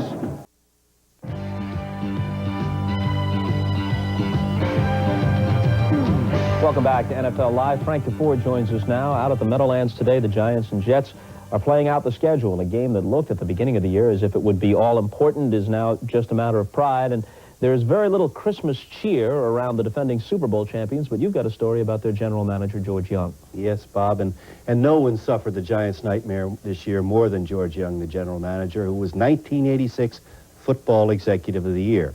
And while there can be no professional consolation for Young this year, there is one great personal compensation. Young taught history in high school for many years, coaching football on the side, and this story, and in spirit, it's a Christmas story, began back in 1965 when Young had a terrific quarterback at the high school where he coached in Baltimore. The boy's name was Kurt. He was all-state. Big Ten schools were chasing after him, and everybody told Kurt he was the greatest thing in shoulder pads. Kurt was black, too. He was going to be the first great black quarterback. And so one day, Kurt went to see Coach Young to discuss which big-time Big Teal football school he should sign with. And he was shocked to hear the coach tell him, "Son, you're not that good." Not really. You're just a fine high school quarterback. Everybody else told Kurt he was the next Unitas. But the supreme irony was that only his coach, only George Young, said, just get the best education, maybe play a little football for fun. And so Kurt screwed his head back on and elected to go to Yale. And just as George Young predicted, he didn't get a single vote for All-America, but he was chosen a Rhodes Scholar. And after Oxford, he went to Harvard Law. And then he returned to Baltimore. And finally, a few weeks ago, Kurt at last became a professional quarterback of sorts. The Giants were in the cellar, but Kurt Schmoke became the first black man elected to lead the 10th largest city in the United States. Kurt Schmoke, ex-high school quarterback, was inaugurated as the mayor of Baltimore. Without partiality or prejudice. Without partiality or prejudice. Execute the office. Execute the office. Of mayor of the city of Baltimore. Of mayor of the city of Baltimore. According to the Constitution and laws of this state. According to the Constitution and laws of this state. Congratulations, Mr. Mayor. Thank you. Well, you'd have to say that George Young failed as a general manager this year, but 1987 was an even finer victory for his judgment.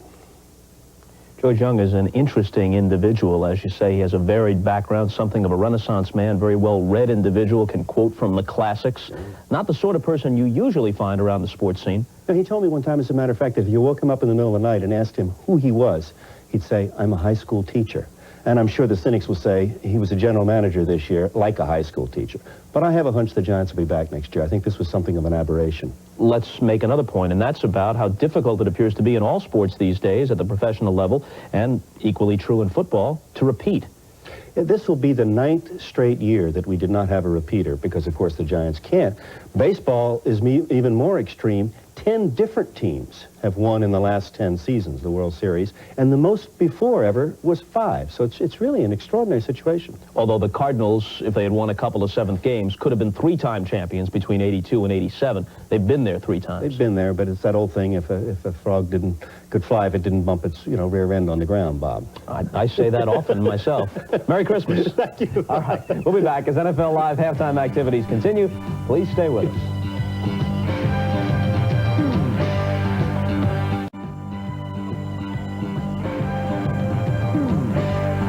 We welcome welcome those of you watching the Jets-Giants and Seahawks-Chiefs games. Bob Costas along with Ahmad Rashad. Let's get you updated on what's happening elsewhere. The Oilers looking to cinch a wild card. Lead at home over the Bengals, 21-7. Checking the highlights from the Astrodome. Jerry Glanville was not a happy man early, but he has to be smiling by halftime.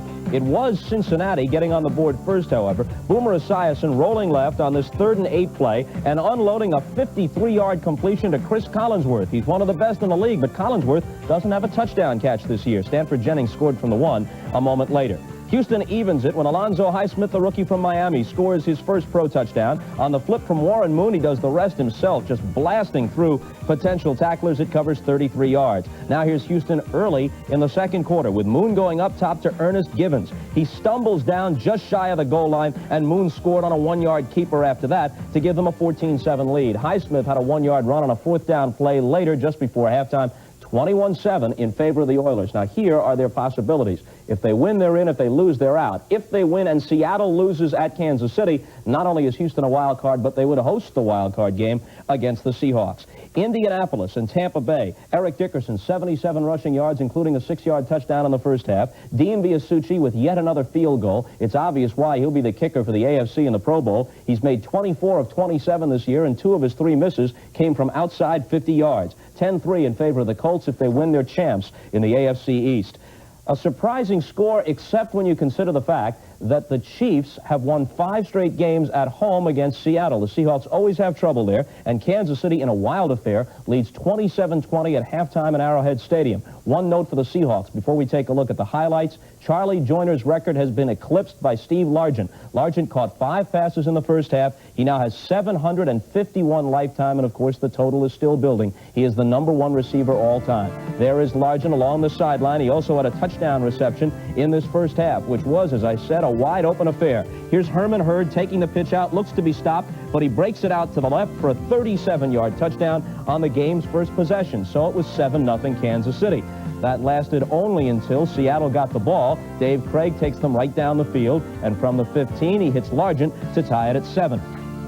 After a 35-yard Nick Lowry field goal gave Kansas City a 10-7 lead, it's Bill Kenny's turn to go up top. Terry Taylor, the Seattle cornerback, badly beaten by Carlos Carson, 81-yard touchdown, 17-7 lead. Craig threw another touchdown pass, this time to Paul Scansey as Seattle got close once more, but on the ensuing kickoff, watch Paul Palmer, the rookie from Temple. Second kick he's returned for a TD this year. The first one won their opening game way back in September against San Diego. This time he goes 92 yards, and when all was said and done in the first half, the Chiefs had the lead, 27-20. Ahmad, I know as a former wide receiver, you truly appreciate the work of Steve Largent. He's just the best. I'm telling you, for all you kids out there that want to be wide receivers in the National Football League, take a lesson from watching Steve Largent. Here's a guy who is not the most gifted athlete on the football field, but the way he made his career was by learning how to read defenses and run pass routes, and he does that better than anybody maybe that's ever played the game. There's another story in Kansas City, and that's the debut of the first female play-by-play announcer in NFL history. Gail Sirens is working the game for NBC. Now, we know those of you who are seeing the Seahawks-Chiefs game have heard these calls during the first half, but for the benefit of those elsewhere, let's take a quick listen to some of the work of Gail Sirens today at Arrowhead Stadium. From the 37, the pitch to Herman Hurd. Hurd moves ahead, gets that pass to 35, still on his feet, and he's off. Touchdown, Kansas City, Herman Hurd. Norm Johnson in the kick it off for Seattle. Palmer fields it inside the 10, up past the 20. Still on his feet. He's to the 40. And he may be all the way. Still, yes, he is. Touchdown, Kansas City. Gail Sirens sounds pretty good, but of course the official verdict doesn't come until Rudy Martzke says yay or nay tomorrow in the USA Today. That's just the way it works in this business. The Jets and the Giants, halftime at the Meadowlands. The game some of you are watching. Sims with a pair of touchdown passes, one to Turner, one to Bavaro, 17-7 in favor of the Giants. Dallas trying to ruin St. Louis's bid for a wild card, and the Cowboys lead in Dallas at halftime 14-10. Just before the half ended, Neil Lomax threw a 2-yard scoring pass to J.T. Smith to pull the Cardinals to within 4. Big first half for Herschel Walker, 84 yards rushing, including 2 11-yard Dallas touchdowns. If the Cardinals lose, Minnesota backs in. If St. Louis wins in what could be a lame duck season for them in St. Louis, they become a wild card team. Philadelphia into the third quarter at home and leading Buffalo 10-0. They made life miserable for Jim Kelly in the first half. Kelly was just 4 of 16 for 39 yards, 2 interceptions, and was sacked once by Reggie White. Green Bay, surprisingly, with the lead early in the third quarter at the Superdome over the Saints, 17-12. Don Majkowski with a pair of touchdown passes to Walter Stanley. All the Saints scoring off the foot of Morton Anderson. He has 4 field goals, including a 48-yarder and a 52-yarder so far. Detroit and Atlanta, the Falcons lead at home 13-10. That's early in the third quarter. If Detroit loses this game, they console themselves with the knowledge that they have the #1 pick in the next NFL draft. And now we're going to send you back to the ballparks as the kickoffs for the second half are coming up in just a few moments. We'll see you later in the day.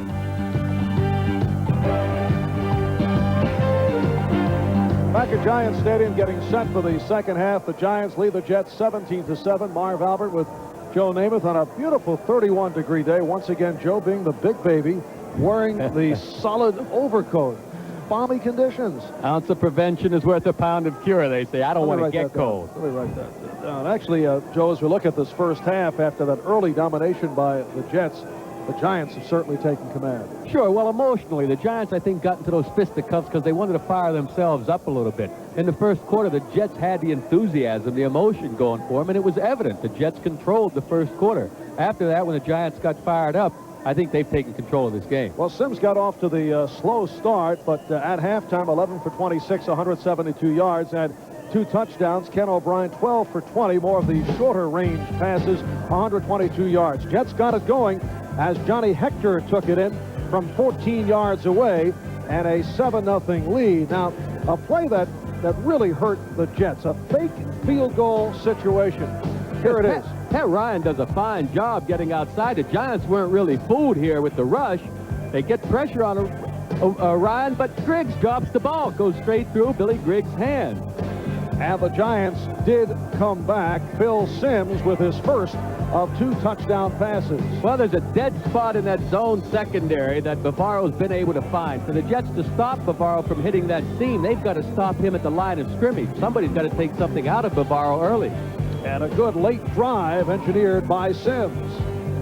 Well, there's a little overthrow, but you saw again, Turner was wide open. Had the ball been thrown a little bit lower, would have had another touchdown for the Giants. And moments later, Simms did come back and connect with the rookie, Odessa Turner, for the touchdown, and for Turner, his first NFL touchdown. So Phil Simms, who heard a smattering of boos earlier in the day, in fact, he did not connect on his first 6 pass attempts, but that last drive in particular was very impressive.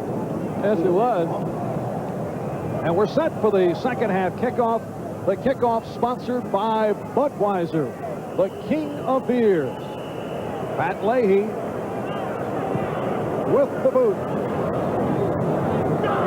And here's Lee Roussan. Roussan, the 3-year man from Colorado, going 24 yards on the return. Sid Lewis and Marion Barber combining on the stop. Jets owned the football through much of the first quarter, but that has certainly turned around. It has turned around. And then again, remember, the Jets missed the field goal and dropped a touchdown pass. Otherwise, they have 17 points on the board. So the first half was kind of evenly played half. And another factor, Al Toon took a shot on the head and did not play at all in the second quarter following the good start. Morris on 1st and 10 from the 28 collects 3 on the play, and it will set it to a 2nd and 7 out of the 31. Barry Bennett, Bob Crable, Mark Gastineau on the stop. Gastineau, exactly. He played this as well as I've seen him play, off a blocker and fell back into to make the tackle. Gastineau feels he's coming on strong now. It's a little late in the season, but who knows? Maybe he will regain his old playing ability. And the second down play, Simms throws it up. Maurice Carthon picks up the first down. Troy Benson, Carl Howard on the tackle, 10-yard gain. So the Giants, on their first series, showing movement of first down at the 42. Well, Joe Morris, number 20, picked up MacArthur on the blitz that time. The Jets had dropped back into a zone coverage, and the under area was wide open, thanks to Joe Morris's block. And here is Morris to the 45-yard line. 3-yard pickup. Troy Benson again in on the stop. Troy Benson back from that pinched nerve in the neck injury. Of course, the brother of Brad Benson, who earlier today announced his retirement. 10-year man who has been a mainstay at left tackle for the Giants. Made it to the Pro Bowl last year of the Super Bowl season. Calling it quits. This is his final game. 2nd down and 7. Carthon again has a first down. Same formula. First Morris, and then the pass to Carthon. And Benson, shaken up on the play, made the stop. So Troy Benson is hurt. And he delivered a good lick with that right shoulder of his, and the way he's holding his right side, I think it's a shoulder and arm problem. That's Dr. James Nicholas right now holding Troy Benson's right arm. In the middle of the field, watch number 54. He makes the hit right here. Boom. But I'm afraid he absorbed more of the blow than Carthon did. And Benson replaced by Kyle Clifton, one-time starter. First down at midfield for the Giants. Morris. For 5-4, Alex Gordon. On the tackle, Joe Morris has run for 76 yards on 15 carries. Well, it was thought that today's game would have playoff significance. As it turns out, it is a play-out the schedule affair. The Giants hoping to close at 6-9. The Jets come in at 6-8. 2nd down and 4. Big hole. Morris with a first down. And a very smart-looking drive for the Giants opening up this second half. Clifton and Gordon on the stop of Morris. Yeah, but they're running right up the middle where Joe Klecko is. Now, in fairness to Klecko, Bart Oates has been able to block him some, but he's been getting some help there from his guards. So occasionally Klecko's had to deal with a double team, and that's why that hole is opening so hugely in the middle. Oates at center, Godfrey and Ard at the guard, Benson and Roberts at the tackles.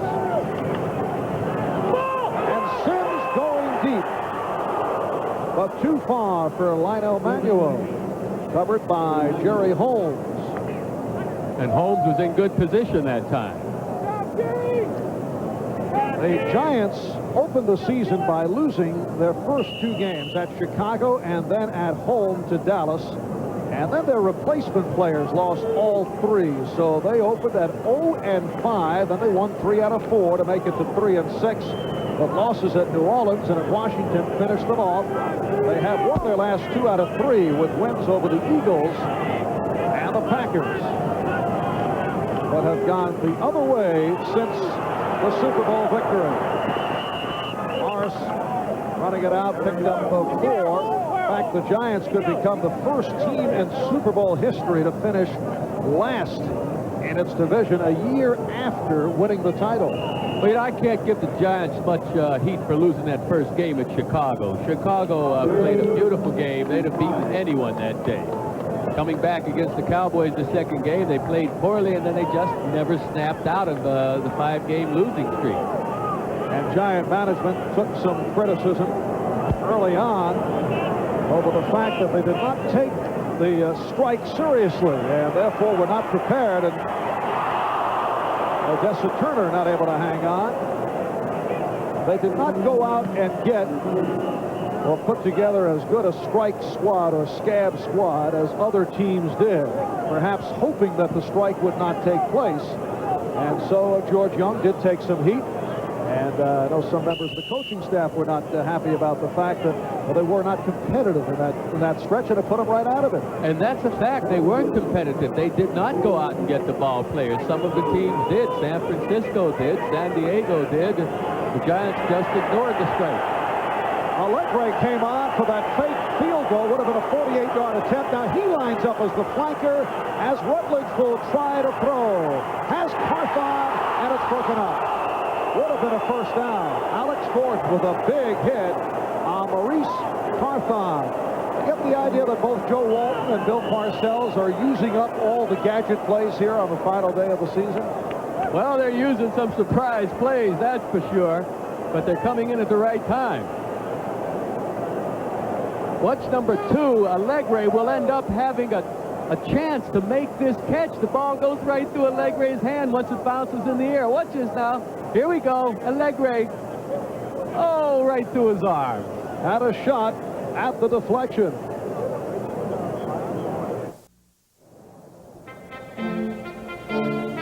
Today's game is brought to you by Mazda, bringing performance and value together. That's the Mazda way. By IBM. And by U.S. Sprint, we're building the first and only 100% digital fiber optic network clear across America. The Jets taking over first down from the 31 after that fake field goal attempt. Johnny Hector, gang tackle. Lawrence Taylor leading the assault on Hector. Let's take a look at that last play. Raul Allegre had an opportunity off the deflection after Maurice Carthon was not able to hang on. He was surprised, but look at this. It's right in his arms. He wanted to run with it before he had it. He's probably still thinking about that play over there on the bench. Yes. The earlier gimmick play by Bill Parcells did work in the fake punt formation, and this one works for Roger Vick. Has a first down across midfield, an 18-yard play, and the Jets pick up the first down. We have 5 minutes gone by in this third quarter. Giants lead at 17-7. Houston Oilers needing a victory for a wild card spot and have that 21-7 lead. If Indianapolis can hold on, they'll win the AFC East. Dallas in front of St. Louis. The St. Louis outcome will affect Minnesota going to the playoffs as a wild card. First down at the 49. Pass intended for Kurt Sohn. We've received a later report on Al Toon. He will not return after suffering a concussion. So Al Toon will conclude his Pro Bowl season with 68 catches. He had 3 catches for 35 yards and was off to a good start in that first quarter. Well, the good news is that Al Toon's going to be all right. He may not end up with the most catches in the NFL, but he's going to be okay. He leads the AFC in that department coming in. Vick, good second effort, and went for 6. Tom Flynn, the extra defensive back, in his 4th year out of Pittsburgh, making the stop on number 43. Roger Vick, who has had his ups and downs during the course of his rookie season, struggled somewhat. Did score a touchdown, his first touchdown of the season last week. It is a third down and 4. Crowd urging the Giant defensive unit on. O'Brien off the roll. Hector made a nice catch, but out of bounds. So it is incomplete.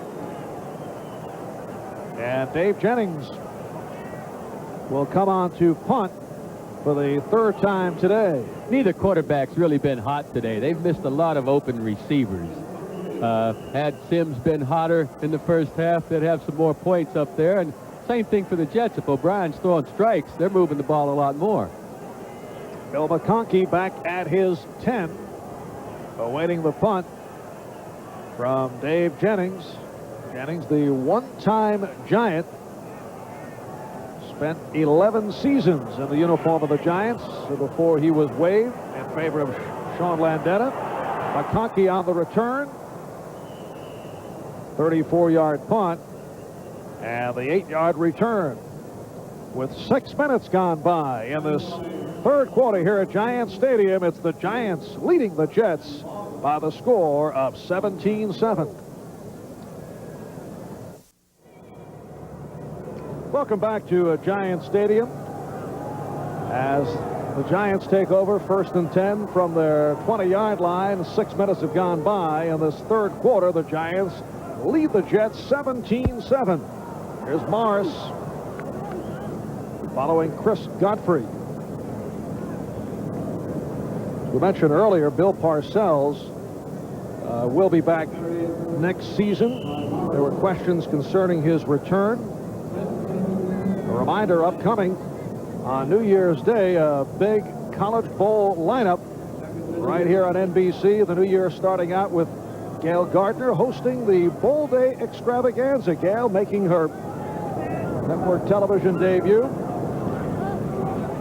2nd down and 8. Nice catch by Odessa Turner. Troy Benson, who was shaken up a couple of plays back in there and able to make the tackle. A 19-yard pickup by Turner. Well, I'm not sure which receiver Phil Simms is throwing to here because they're both open. You look directly behind Turner, and Baker is wide open. That's not very good coverage in the Jet secondary. And a first down at the 42-yard line. Morris. Joe Morris has run so well this afternoon. Picked up 6 and a flare-up once again. William Roberts, the right tackle, swinging away with Mark Gastineau as flags are dropped.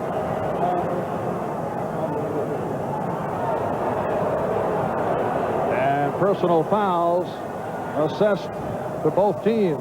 Well, I don't know which player started this little boxing match, but Gastineau definitely landed a good left.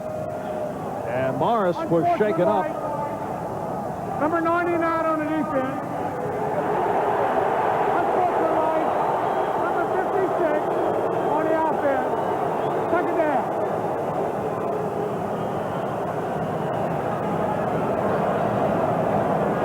Offsetting penalties off the carry by Morris. Now you'll see the end of the play.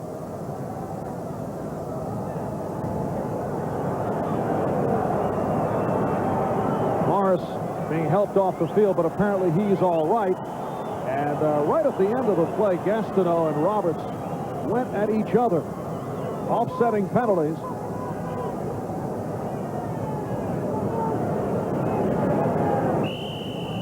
Flags flying. Jerry Holmes tried to break it up along with Odessa Turner. It is a 2nd down and 3 at midfield. Bavaro for the first down and more. 24-yard play. Kevin MacArthur, Rich Miano combining on the tackle. Bavaro's getting downfield so quickly the Jets have to jam him at the line of scrimmage, and they're not doing it. He's coming off the line cleanly and getting into the secondary so fast that he can't be covered. It's good on Bavaro's behalf being able to get off the line that well, but the Jets have got to do something to hold him up, get a man in front of him. 6th catch of the day from Mark Bavaro, and a first down at the Jet 28. Lee Roussan, stopped by Bob Cravel, could not get going.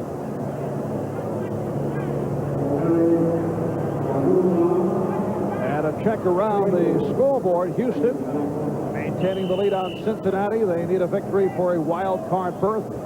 Indianapolis needing a win to win the AFC East. Kansas City leading Seattle. St. Louis win, and they will be the visiting team in the wild card game. If they lose, it'll be the Minnesota Vikings who are in. 2nd and 10 at the 28. And it's Roussan trying the other side. Reaching to the 20, picked up 8 on the play. Rich Miano and Ken Rose combined on the stop.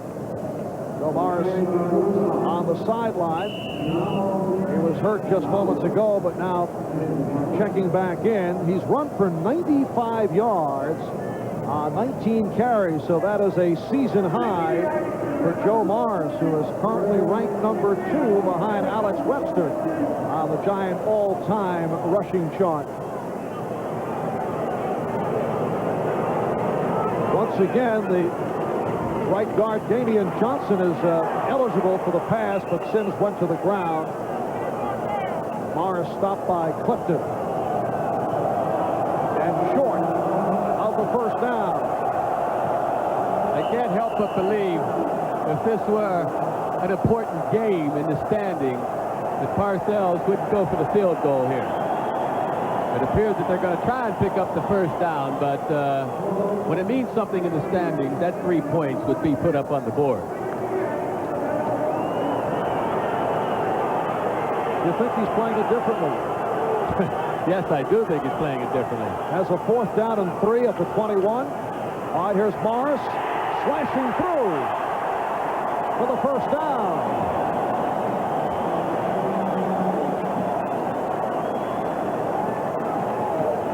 Joe Morris picking it up, 4.5 to go in this third quarter. The Giants first down at the Jet 15. Good offensive surge on the right side by William Roberts and Chris Godfrey. Joe Morris takes it outside and jumps inside of Gordon for the big gainer. So Joe Morris has gone over 100 yards. First time this season he has 101. Sims getting the time.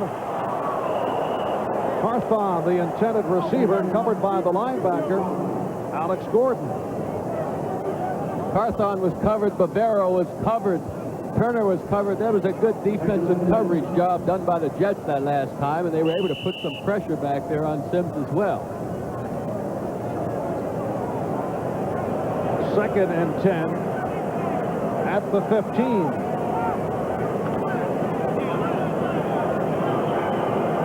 Now Morris is flanked to the left side. And Adams, the lone deep back. That's Manuel in motion. This is Adams inside the 10. That worked for 8 yards. Carl Howard, the right cornerback, on the tackle. There's Howard in his 4th season out of Rutgers, replacing the injured Russell Carter.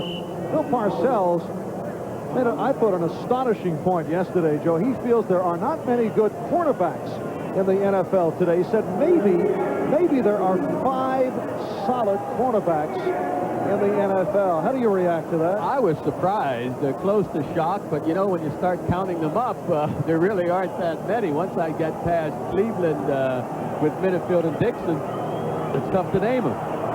Morris slanting to the right off the 3rd and 2. Close to that first down marker.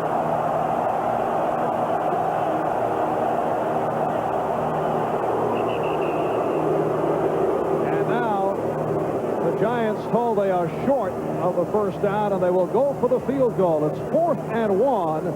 So Allegre, who's hit from 29 and missed from 22 coming out of the field, although not, they're calling for the chains, so they will measure. Giants actually accepted the fact that they were short. Kind of strange to see the Giants go for a 4th down and 3 and make it. And here they have 4th down and not quite 1, and they're not going to go for it. I think Bill Parcells right now is playing the percentages, you know, that making it on 4th down, those percentages aren't in his favor, so he doesn't want to push his luck here.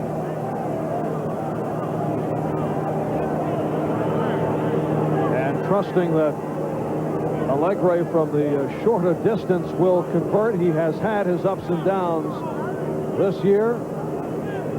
Last week, 1 out of 2. 2 weeks ago, missed 2 out of 5. Although last week, the miss was from 53 yards away.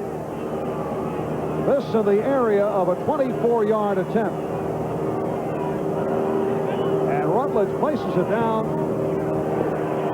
Allegre puts it through. So he's hit 2 out of 3 this afternoon, and the Giants extend to a 20-7 lead over the Jets with 2.5 to go, 3rd quarter.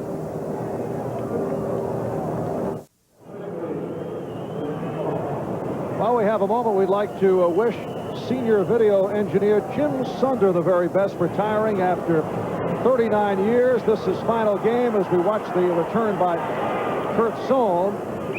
Terry Williams on the stop, 13-yard return. We wish Jim Sunder the very best. We're told that the best restaurants in this country will miss Jim Sunder. 39 years with NBC. First down for the 27 for the Jets, but first, a timeout. Back in a moment. 2.5 minutes left, third quarter from Giants Stadium. Giants in front of the Jets, 20-7. Jets take over at their 27-yard line. Vick off the dump off for 5 yards.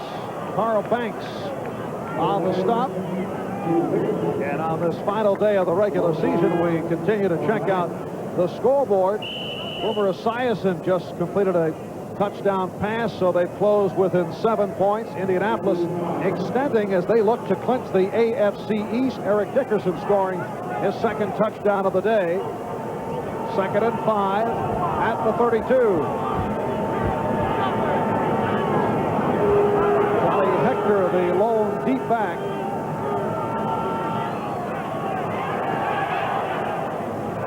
And Mickey Schuler with a nice sideline catch for the first down, a 6-yard pickup. Set for an update. Let's go to Bob Costas and NFL Live. Marv, here's the Bengal touchdown pass you mentioned. On 4th and 2 from the 25-yard line of the Oilers, Esiason rolls left. Mike Martin's wide open for the touchdown. Their second 4th down conversion on the drive, and the Bengals are back to within 7 late in the third. Thank you, Bob. Houston needing a win for a wild card playoff berth. First down play as O'Brien was hit down. Eric Dorsey, the second-year man from Notre Dame, all over Ken O'Brien.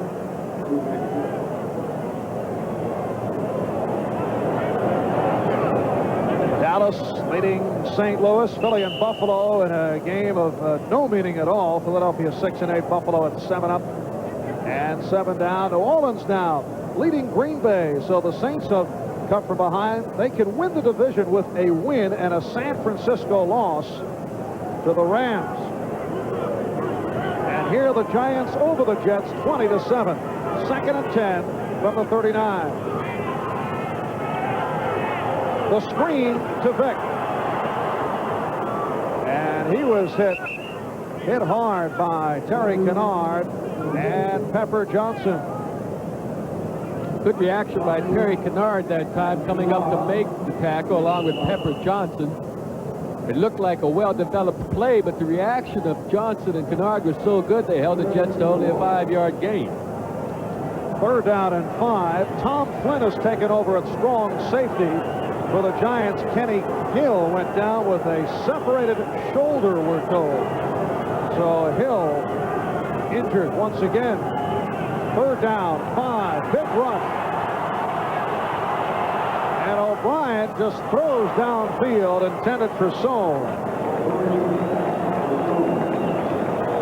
Lawrence Taylor, George Martin with the pressure on Ken O'Brien, who is now 16 for 27, 156 yards.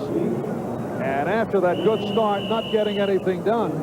Well, it was good pass coverage by the Giants on the last play. Eventually, O'Brien's time ran out, and he had to do something with the ball. Jennings for his 4th punt of the day. Phil McConkey is back deep with 45 seconds left in the 3rd quarter.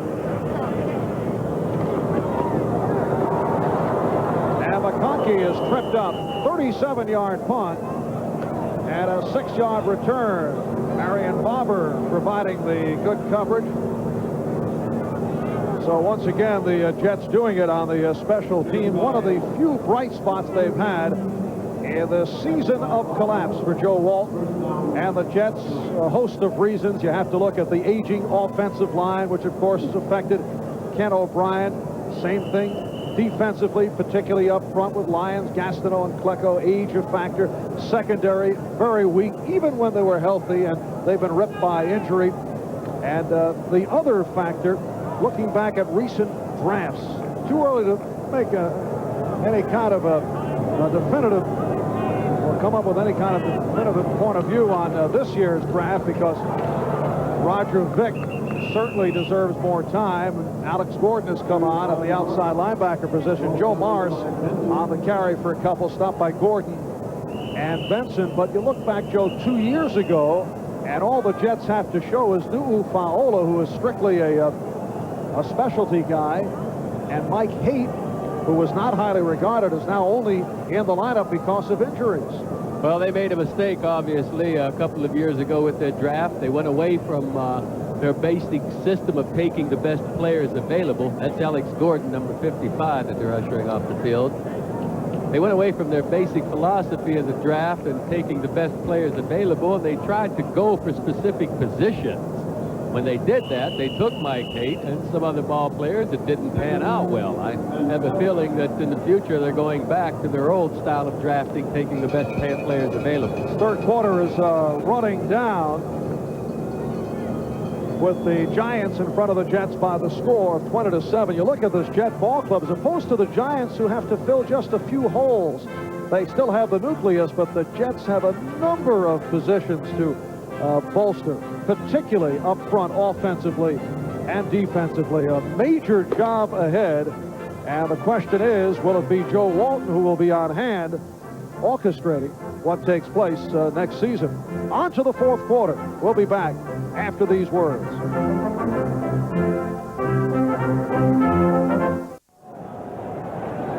It's Kenny Hill with the hood on. He suffered a separated shoulder earlier, and replaced by Tom Flynn as we get underway here in the fourth quarter. 2nd and 7 from the 30.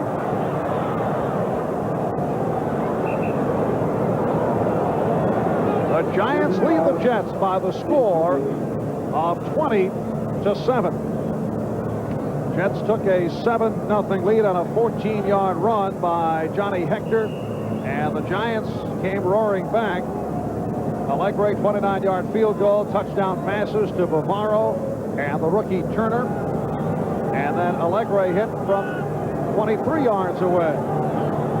Phil Simms now 16 for 35, 242 yards, and the 2 touchdowns. The swing for Galbraith. Klecko on the stop, and the Giants forced the punt. What a fine play by Joe Klecko. I mean, he was blocked to the ground. He gave it a roll, got back to his feet, and made the tackle. I'm talking about second and third effort that time. There have been suggestions that Klecko will be asked to retire, but he is not ready to call it quits. He says he wants to play at least another year. We have to remember he's been off for a year and change. Now he's back for his 5th ball game, and he's not quite played himself into shape yet. I think we'll see a much improved Klecko next season. Sohn on the return off the 45-yard punt by Landeta. Sohn went 5 yards. Andy Hedden on the tackle. And the Jets will put it in play at their 35-yard line.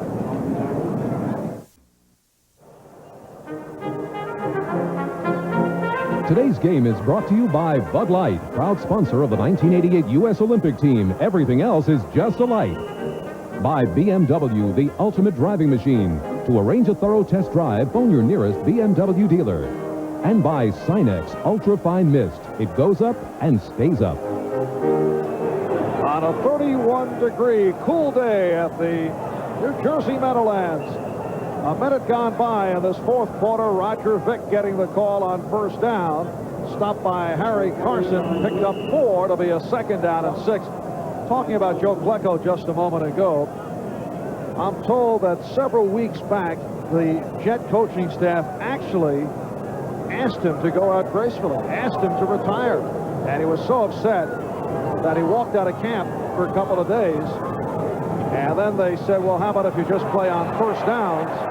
Johnny Hector is stopped back behind the line, and they came to a settlement. You may recall when he first came back in a magnificent return from surgery, he played very well that first game. And then in the game against Miami, he did not play well and really has not come on. And you saw that graphic earlier. He has been called for offsides on 10 occasions the last 3 games. But as you say, if he gets the complete rehabilitation He's the type of guy you don't want to count out, and you never know what will happen next year. Nice catch by JoJo Townsell, but he was out of bounds, so it is incomplete.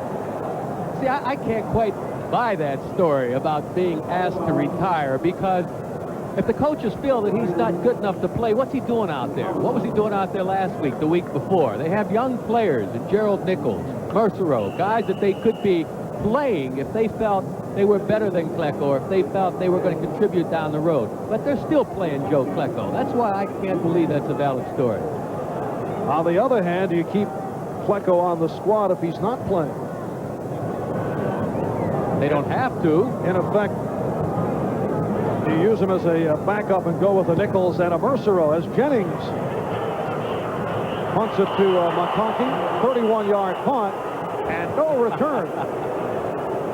McConkey hearing it from the crowd. So a timeout with 2 minutes gone by in this fourth quarter. There's Carl Nelson, the right tackle on last year's Super Bowl champion Giants, now a member of the Giant broadcasting crew for WNEW Radio, working along with Jim Gordon and Dick Lynch. Carl has missed the entire season as Sims sets up first and 10 from the 32. Joe Morris close to the first down, run out by Kevin MacArthur, picked up 9 on the play. Carl Nelson missing the entire season after it was diagnosed that he has Hodgkin's disease. He's been undergoing treatment and hopes to return in 1988. He has been one of the NFL's premier blockers, and the running game has certainly suffered in his absence. Second down and 1 from the 41. After the initial hit, good second effort by Carthon. And he has the first down, 11 yards on the play. Well, I'll tell you, Kevin MacArthur, number 57, felt like he put a good lick on Carthon. But Carthon, look at this hit. Knocks him back into the backfield, but Carthon keeps his balance and jumps outside. Maurice Carthon feels that he should be in the lineup on a regular basis because he is a good runner. He just doesn't get the opportunity to show his running abilities that often. Of course, the Giants staff has felt differently. He did show some signs in preseason, but they feel that he is not a good enough runner to be in there on a regular basis, so he has been primarily a blocking back. George Adams out of the backfield, stopped by Kevin MacArthur. And George Adams has been on the disappointing side. He had several drops last week. He is a fine all-around back. One of many questions involving the Giants. Should they have gone with the better blocking back, Carthon, combining with Morris? Adams seems more suited for halfback. He's more along the lines of a Joe Morris. 2nd and 6 at the 45.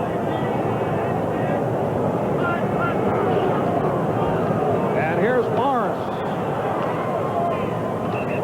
Getting a couple. Gastineau, Miano on the tackle. And a third down play just ahead. 4 minutes gone by in this fourth quarter. Joe Morris going over the 100-yard mark for the first time this season.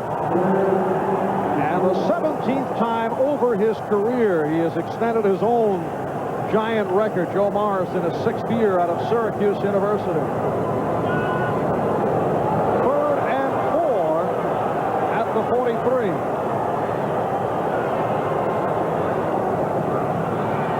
Here's Galbraith. Right to the marker. Tackled by Gastineau and Rose. And Gastineau has been very active today.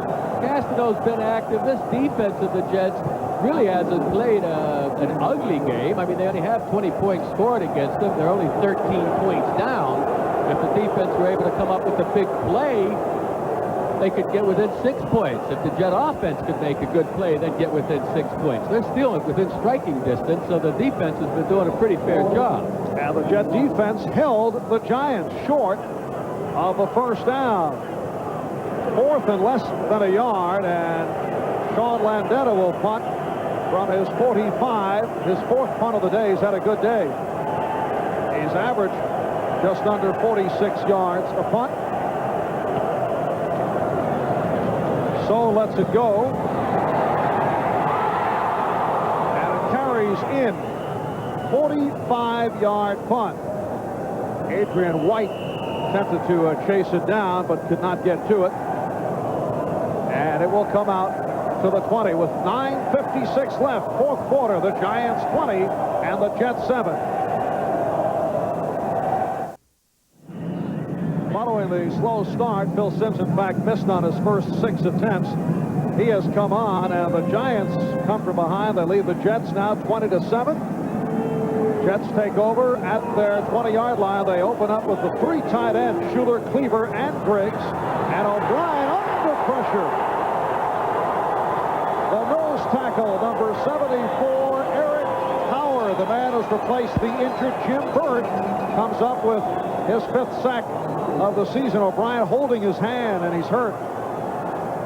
Well, they just blew past Banker, the center, that time to make the play. You'll see number 63. Well, he just doesn't get the block on number 74, Eric Howard, and it looked like O'Brien hurt his right hand when he went to the ground. Again, we see it, and Banker, number 63, can't make the block, and I think O'Brien hit his elbow on the ground. Pat Ryan is warming up, and the training staff will take a look at Ken O'Brien.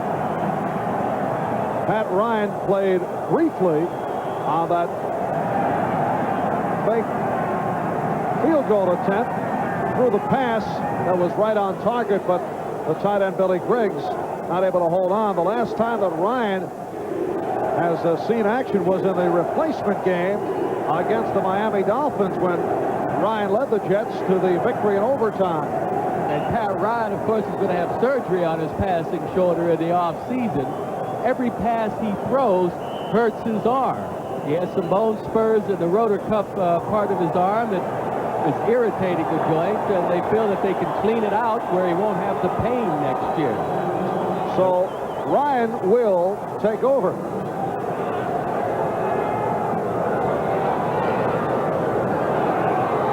In that replacement game, he threw 4 touchdowns and threw for a career high of 301 yards despite that sore shoulder. Hands it to Hector. Johnny Hector running across the 25, stopped by Howard and Flynn. Tom Flynn replacing the injured Kenny Hill. And let's check that 10-minute ticker. Houston holding on to a 21-17 lead. They need a victory to make it to the wild card. Indianapolis in quest of a win to take the AFC East. And St. Louis requiring a victory to make it as a wild card. Otherwise, Minnesota gets in instead of the St. Louis Cardinals. Third down, 13 from the 17. Ryan chased, but completes to Hector, the short of the first down. A 6-yard pickup.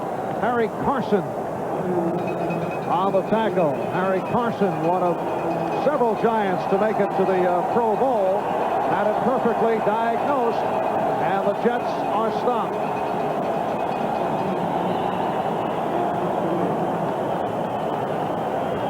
Dave Jennings checks in, and he'll punt for the 6th time today. Phil McConkey is back. McConkey at the Giant 42-yard line. Clock is running, 7.5 left, fourth quarter. Almost blocked. And McConkey called the fair catch.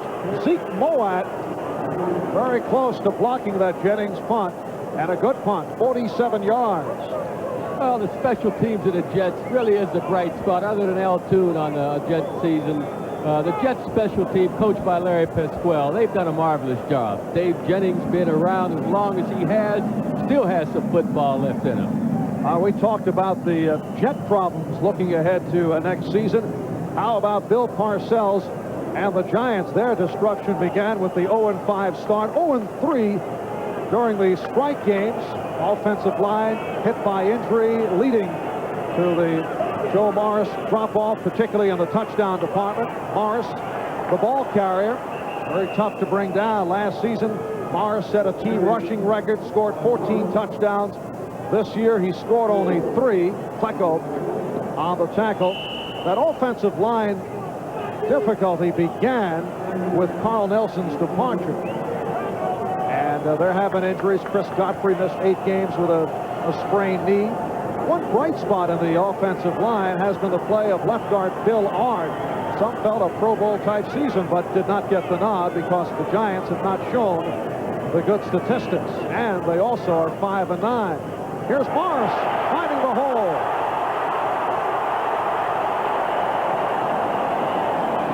Harry Hamilton on the stop. 24-yard run for Morris, who is shaken up again. He has been battered this afternoon. A little draw type action. The Jets are trying to put pressure on to jam up the running lanes. They're bringing the linebackers, and you see Joe Morris break this to the outside. The only man left to get him is Miano, 39, and he can't quite, Hamilton, and he can't quite catch up to him. Morris apparently all right, although Lee Roussan has replaced him. Well, Joe concluding on an upbeat note with his performance here this afternoon. First down at the 44, and Roussan is hit hard. Crable and Gastineau combining on the crunching of Lee Roussan, an 8th-round pick back in 1985 in his 3rd season out of Colorado. He has shown flashes of brilliance and has been a key man on the special teams. Now Roussan to the sideline, and Morris returns. You can see the Giants taking their time. They're going against Pat Ryan, the backup quarterback, when the Jets get the ball again. The Giants now want to run the clock down as much as they can with this 13-point lead. Carthon broke a tackle and then hit by Troy Benson along with Barry Bennett. This game is the property of the National Football League. All rights reserved. This telecast presented by authority of the NFL, intended for the private use of our audience. Any rebroadcast or the use of this telecast without the express written consent of the Giants and the National Football League is prohibited. 3rd and 10 at the 44. Just under 5 minutes left, 4th quarter. Sims finding Odessa Turner, who has had an outstanding day. 14-yard pass play. Odessa Turner earlier caught his first touchdown in the NFL. A rookie from Northwest Louisiana State with another reception. On the bottom of your screen, number 83, Odessa Turner just outruns Bobby Humphrey, number 48, into the middle of the field for the reception. Certainly a bright future ahead for Odessa Turner. One-time defensive back making his 3rd catch of the day for 50 yards. And the Giants with a first down and running the clock down. 4 minutes remaining in the 4th quarter. The Giants 20 and the Jets 7. First down at the Jet 30.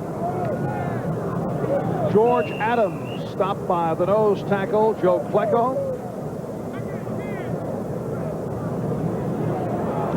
Ken O'Brien, who injured his hand in that last series, testing it out. Pat Ryan came on. And now Klecko to the sideline, and looks like he is hurt.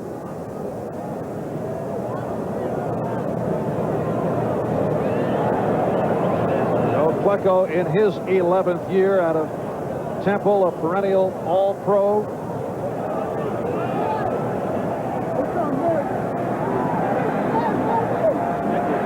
Second down play coming up on 3 minutes remaining.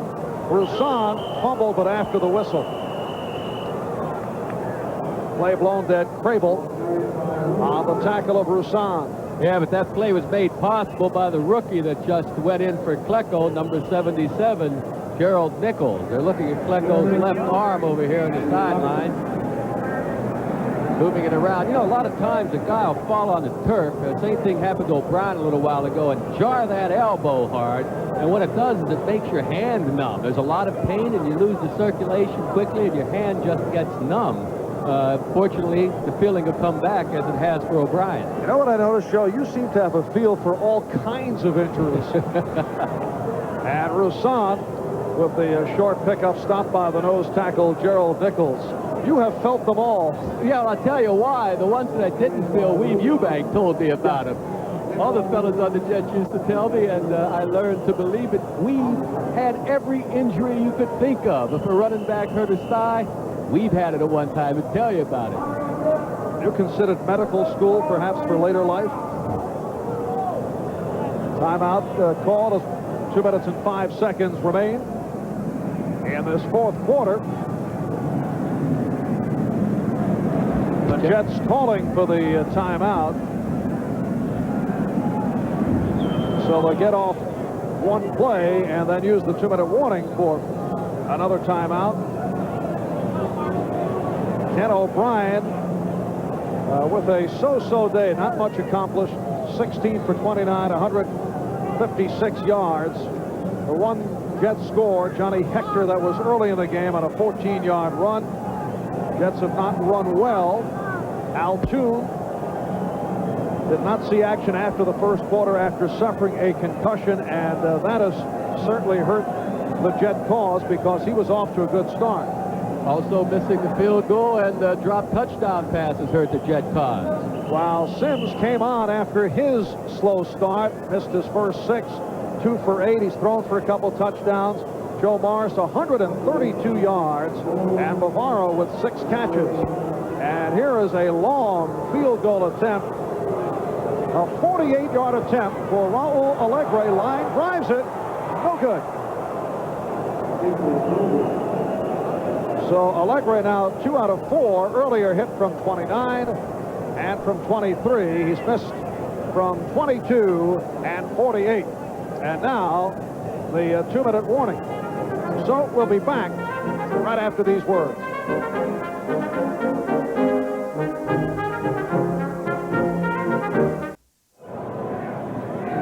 Back at Giant Stadium, Marv Albert along with Joe Namath.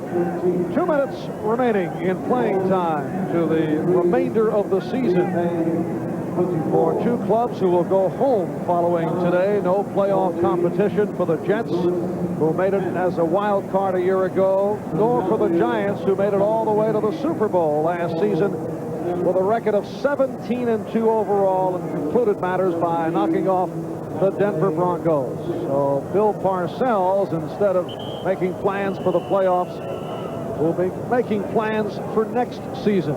And as he said, he will take a short vacation. Jets first down from the 31. Ken O'Brien is back in there despite the injured hand. Pass intended for Schuler. And the Giant pass rush continued. Lawrence Taylor, who has been very active all over Ken O'Brien. Incompletion certainly caused by Lawrence Taylor that time. Mickey Schuler, the receiver, was open, but O'Brien had to throw the ball early and just threw it inaccurately. Lawrence Taylor made it to the Pro Bowl this year, but as a second-team member, he felt because he came in with the replacement players, the fact that he was, as he called it, one of the scabs, as Andy Hedden, the backup linebacker, gets to the quarterback, Ken O'Brien. He felt that hurt him in terms of the vote. Do you buy that? Yes, I buy it, because in recent days I've heard ball players, I've read in the papers where they say they have voted against guys that crossed the line. So I can buy it, but not to take anything away from Carl Banks making it. He certainly deserves to play first string. He made it as first string along with Bavaro and Carson. Kurt Sohn on the reception. Harry Carson making it for the 9th time. Pepper Johnson and Terry Kennard combining on the stop. Reportedly, the Giants and the Redskins would not vote for players who crossed the picket line. And the players do vote for the Pro Bowl team along with the coaches. Cleaver on the reception, stopped by the left corner, Welch. And it will be a 2nd and 5 at midfield with just under a minute to go in the season for the Giants and the Jets. O'Brien threw it away with no one in sight. O'Brien didn't have much of a choice that time. There's good coverage downfield, and what the Jets have been lacking this season, the pass rush, the Giants have. Even when they only rush 4 guys, one of them happens to be Lawrence Taylor, and he's just terrific at putting pressure on the quarterback. 3rd down and 5. And the hand for Lawrence Taylor as he headed to the Giant bench. So Lawrence Taylor hears it from the crowd. 54 seconds remaining. Hector off the swing. And he's right at the 1st down marker, run out by Herb Welch. And the clock stopped with 48 seconds remaining. I'm not sure the Jets can do much good as far as winning this game, but there certainly are a lot of New Yorkers interested right now in whether the Jets score any more points or are held scoreless from here until the end.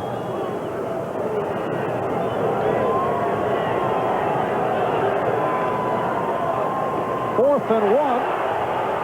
And Hector looking for that 1st down. Harry Carson on the tackle. The Giants feel they held the Jets. Clock is stopped with 42 seconds remaining. We'll take this opportunity to tell you the Most Valuable Player Award, sponsored by Budweiser, will go to Joe Morris of the Giants, who finishes up with an excellent game. Budweiser making a contribution to the United Way on behalf of all the MVPs selected in today's game. 132 yards on 26 carries for Joe Morris to help keep that offense going. Phil Simms did throw 2 touchdown passes, but Morris, the man, going over 100 yards for the first time this season. Well, his offensive line is doing a good job. You know, when they came back after the strike, the offensive line played poorly. This is a part of the team. Well, they didn't make the 1st down. Giant ball.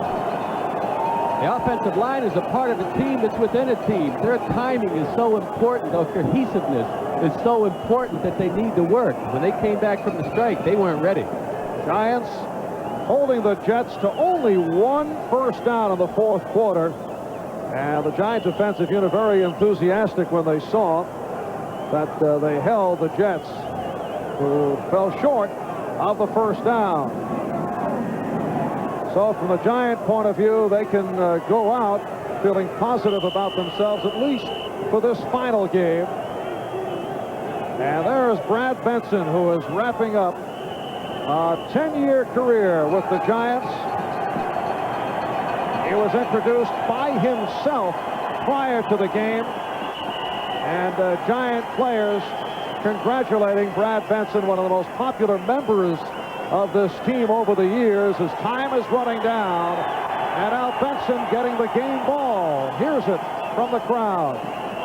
And this is an emotional moment. There's Troy Benson, Brad's brother.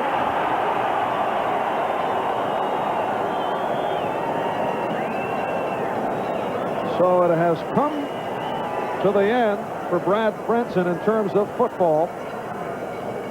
Pro Bowl player last year. I'm sure he would have preferred going out with another shot at the Super Bowl. Instead, he goes out with the Giants finishing at 6-9. And look out. There's one for good measure. So Bill Parcells maintaining a sense of humor. This time it was Harry Carson sneaking up from behind for the only time this season. He had said prior to the season there would not be any more Gatorade celebrations, but the Giants defeat the Jets 20-7. So the Giants conclude at 6-9, as do the Jets. 20-7 the final will be